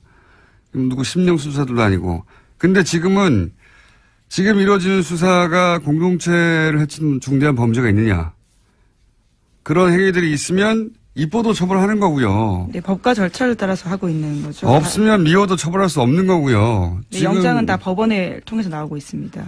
그걸 다 구분할 수 있게 된 것이 현재 시민의 수준이거든요. 그러니까 저는 최근에 이제 보수 정당들이 여기 대응할 때 끊임없이 정치보복, 보수 정당뿐만 아니죠. 조중동도 계속 정치보복을 되뇌이는데 이게 안 통한다는 걸 몰라요. 모르는 것 같아요. 그게 이제 보수 정권 한 10여 년 하는 동안 지상파들도 자기 입맛대로 장악을 해서 본인들이 원하는 논리만 주류 미디어에 계속 등장하니까 자기들 프레임에 자기들이 속아 넘어간 거예요. 그 10년 동안 일반 시민들은 사실은 굉장히 다변화된 미디어 플랫폼으로 스스로 뉴스 찾아보고 스스로 뉴스를 전파하고 그렇게 진화를 했는데 이 한 10여 년간 자기들을 보호할 거라고 생각하고 그렇게 장악하게 된 미디어 거기에 둘러싸여서 진화의 시간을 보수가 놓친 겁니다. 그러다 보니까 보수 정당에서 이럴 경우에 검찰도 계속 때리잖아요. 끊임없이 때리거든요. 그러니까 근데 지금 검찰은 청와대가 컨트롤해서 하명 수사하고 이런 게 아니란 말이죠. 지금 보면 여든 야든 민정수석도 잡잖아요. 국정원이든 검찰이든 걸리면 걸린 대로 다 촉촉 수사해버리겠다. 네, 정무수석. 아, 정무수석이죠. 예. 민정수석은 예, 어제 국회에 왔습니다. 네. 그렇군요. 예. 조국 민정수석, 정무수석, 네, 전명환 정무수석. 그러니까 이 10년간을 보수 정권을 겪으면서 검찰이 깨달은 거예요. 그러니까 문재인 정부를 맞이하면서 검찰이 깨달은 바, 이거 검찰의 방식인 거죠. 아, 여기서는 여든 야든 국정이든 검찰이든 무슨 청와대든 족족 다 수사해버리겠다. 근데 이제 과거에 하던 방식으로 정권의 부담이 되라고 조중동을 통해서 혹은 뭐 검찰의 부담을 느끼라고 계속 정치보복이라고 하는데 정치보복 하명수사 막 검찰도 공격하고 그런 얘기를 한다고 청와대가 부담을 느끼지도 않고 문재인 대통령이 그런 사람도 아니고 검찰은 점점 약이 오르고 이런 보복 정치 주구장창 얘기하는 건 자기들 무덤을 파는 겁니다.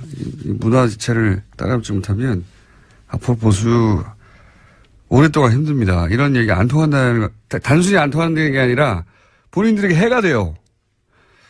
제가 말한다고 제 말 듣겠습니까만은 다음 뉴스는요. 네, 특수활동비 관련된 소식 하나만 더 전해드리면요. 어제 더불어민주당 원혜영 의원이 자유한국당 홍준표 대표의 특수활동비 관련된 발언에 대해서 거짓말이다라고 선을 그었습니다. 홍 대표가 자신이 국회 운영위원장을 맡았던 당시에 국회 특수활동비로 야당 원내대표들한테 국회 운영비용으로 일정 금액을 줬다라고 이야기했는데요. 이에 대해서 원혜영 의원은 어떤 돈도 받은 사실이 없다면서 분명한 해명을 요구한다라고 밝혔습니다. 해명과 사과가 없을 경우에는 부득이하게 법적 조치도 검토하지 않을 수 없다라고 했습니다. 아, 이거 홍준표 대표가 곤란한 지경에 처할 것 같은데요. 왜냐하면 한 4천, 5천 정도가 매달, 국회 특수활동비, 예전에 판공비라고 불렀어요, 이거. 판공비라고 불렀는데, 뭐 국회 대책비라고도 하고, 여하간, 지금 뉴스의 흐름에서 얘기하자면 특수활동비죠, 이게. 예. 특활비, 판공비라고 불렀던 돈인데, 이거가 국회 운영위원장, 이게 나온단 말이죠. 네, 여당 원내대표가 겸직을 하고 있는 내용입니다. 당시 원내대표였거든요. 당시 여당 원내대표였고 홍준표 대표가 2008년 9년 그러니까 이명박 정부 때죠. 근데 지난 대선 후보 토론회 때 김진태 의원이 무슨 말을 했냐면 당시 후보가 홍준표 대표에게 국회 운영위원장 시절에 판공비 일부를 집에 가져간 건 문제 아니냐. 이 워딩은 김진태 의원이 한 겁니다. 예. 그러니까 이 판공비요, 말하자면. 이 판공비에 대해서 집에 가져간 건 문제가 아니냐 그랬더니 당시에 이제 당황했나 봐요. 토론회 때 뭐라고 대답했냐면 정치 자금으로 쓰고 예, 남은 개인 돈은 집에 가져갔다. 이게 애매한 말이잖아요. 그러니까 요는 그때 이제 판공비하고 개인 월급하고 섞어서 쓰다가 남은 돈은 이게 개인 돈이니까 섞어 썼다는 얘기죠. 네, 이게 해명이 꼬이게 된 게요. 이 홍준표 대표가 가장 예민하게 여기고 있는 성원동 리스트와 관련돼 있습니다. 2015년 당시의 일에 대해서 해명하면서 처음부터 그렇죠. 발이 꼬였거든요. 왜냐하면은 지금 1억 2천 그때 당시에 이제 그 대선 후보 출마하면서 기탁금 1억 2천이 어디서 났느냐. 그 돈이 어떻게 마련되어 있느냐를 해명을 하던 와중에 끝에 이 얘기가 나오거든요. 그러니까 국회 운영위원장 시절에 판공비 일부를 유용한 게 아니냐는 의혹은 당내에 있었나 봐요. 그러니까 거의 8, 9년 지난 다음에 그 얘기가 나왔겠죠.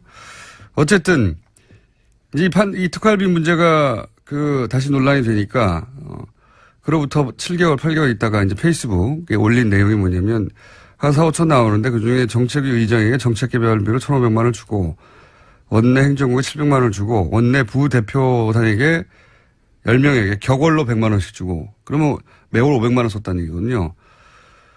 이렇게만 하고 나면 이 합이 2,700밖에 안 돼요. 그러면 1,300만 원, 5천만 원이면 2,300만 원이 비는 겁니다.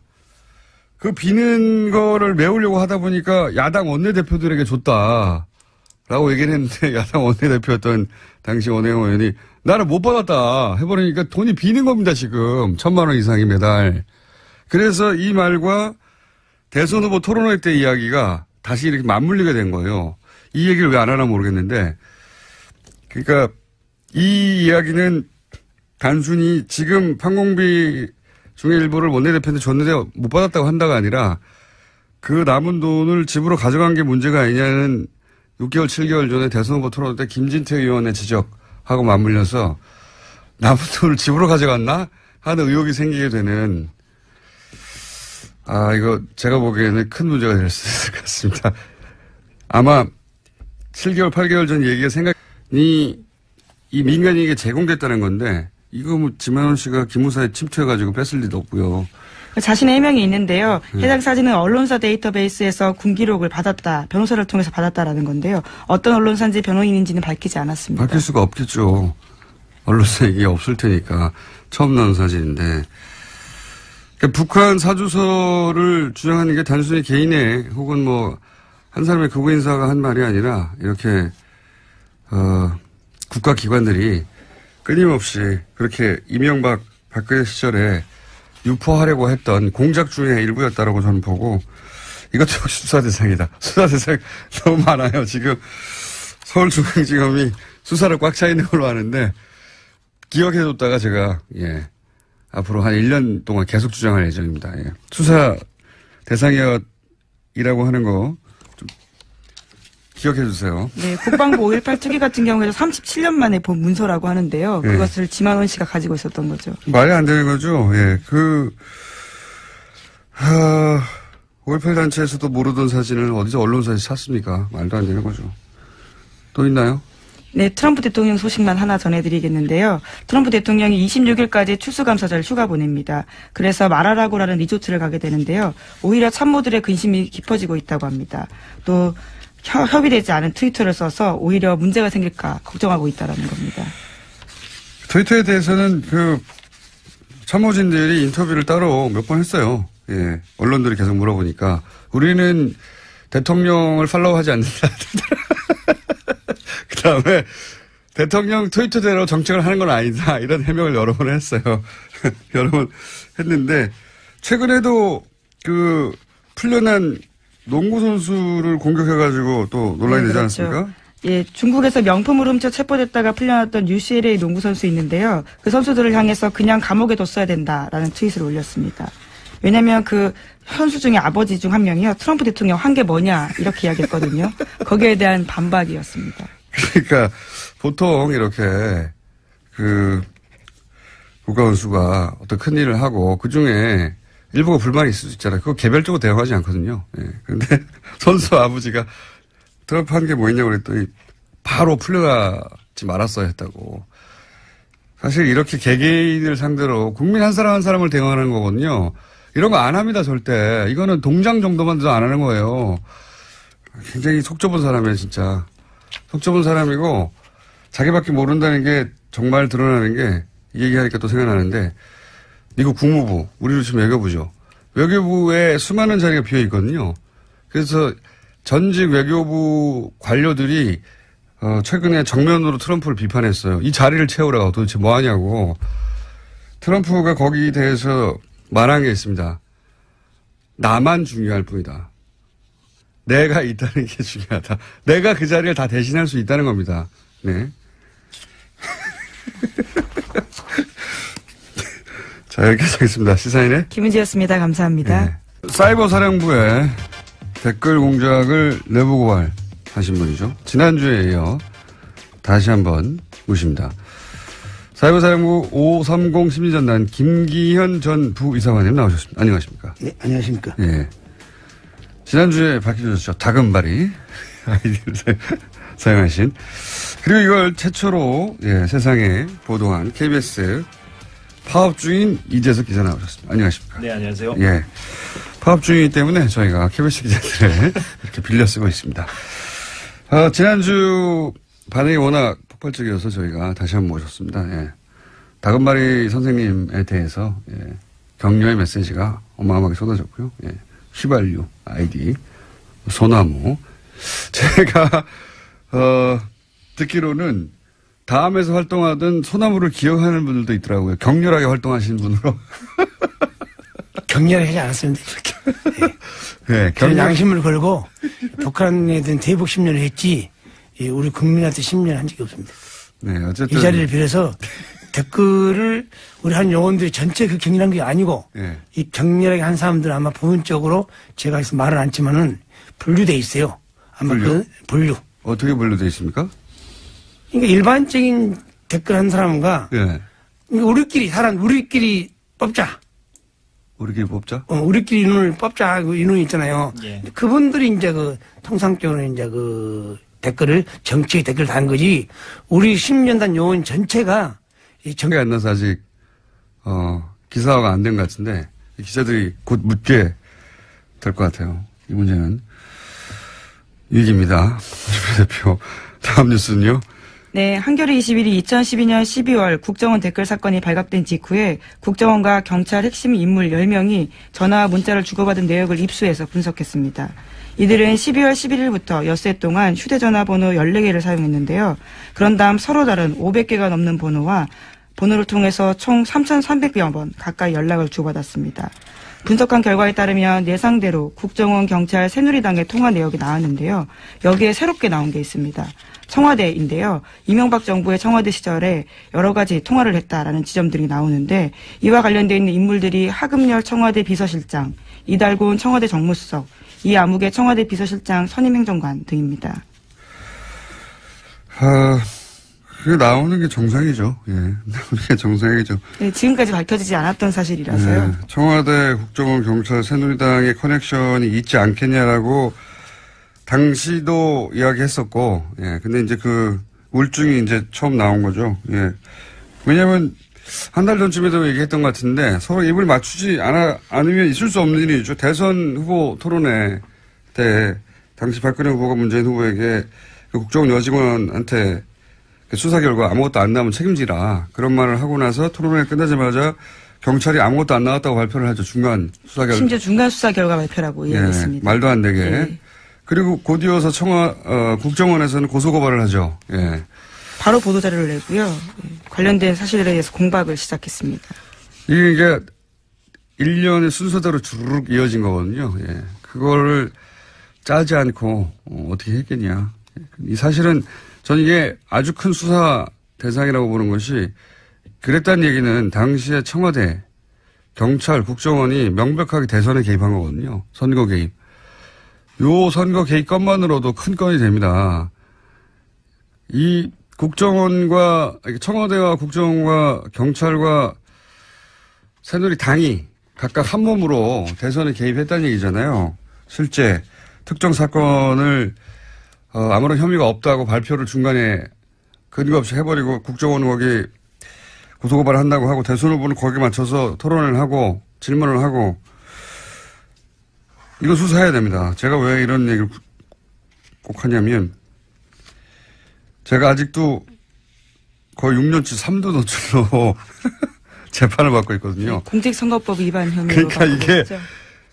이런 걸 보면 화가 나요. 이렇게 거대하게 선거 개입을 하고 공직선거법을 위반했는데 이 사람들은 아무도 처벌을 받지 않고 저는 아직도 재판을 받고 있다는 게. 네, 당시 청와대 인사 중에 가장 통화가 많았던 사람이 이달곤 수석이었는데요. 차문희 2차장과 엿새 동안 6차례 통화했다고 하지만 자신의 해명이 이렇습니다. 자신은 그 사람을 아예 모른다라는 거고요. 전화가 스스로 통화했나요?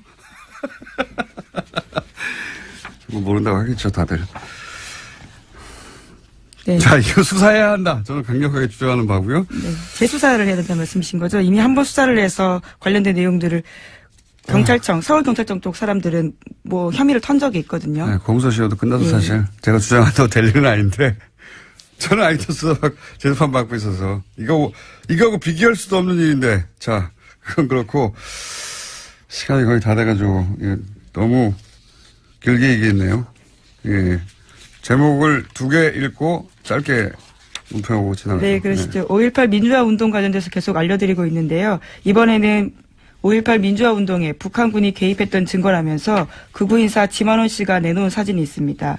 이와 관련해서 SBS가 보도를 했는데 지만원 씨가 주장했던 북한군 사람이라고 하는 것은 남한 시민이었다라고 하는 건데요.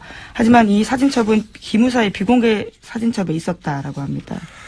이런 걸 보면 사실은 5.18 이 북한의 소행이었다고 하는 프레임, 이 프레임은 그냥 우발적으로 혹은 뭐 누군가 개인의 소신에 의해서 주장한 게 아니라 군 혹은 뭐 국정원 그 정보기관을 통해서 왜냐면은 박근혜 정부 시절에는 탈북자라고 정체를 모를 사람이 나와서 TV조선에서 종편에서 그런 주장을 많이 했습니다. 종편에서 그런 주장 되게 많이 했거든요. 예. 근데 그때 쓰였던 근거 자료라 하며 나왔던 사진이 이게 이제 기무사 비공개 사진첩에 있었다는 거 아닙니까? 그렇다는 얘기는 아마도 당시에 군이 찍은 사진, 뭐 보안사가 찍은 사진,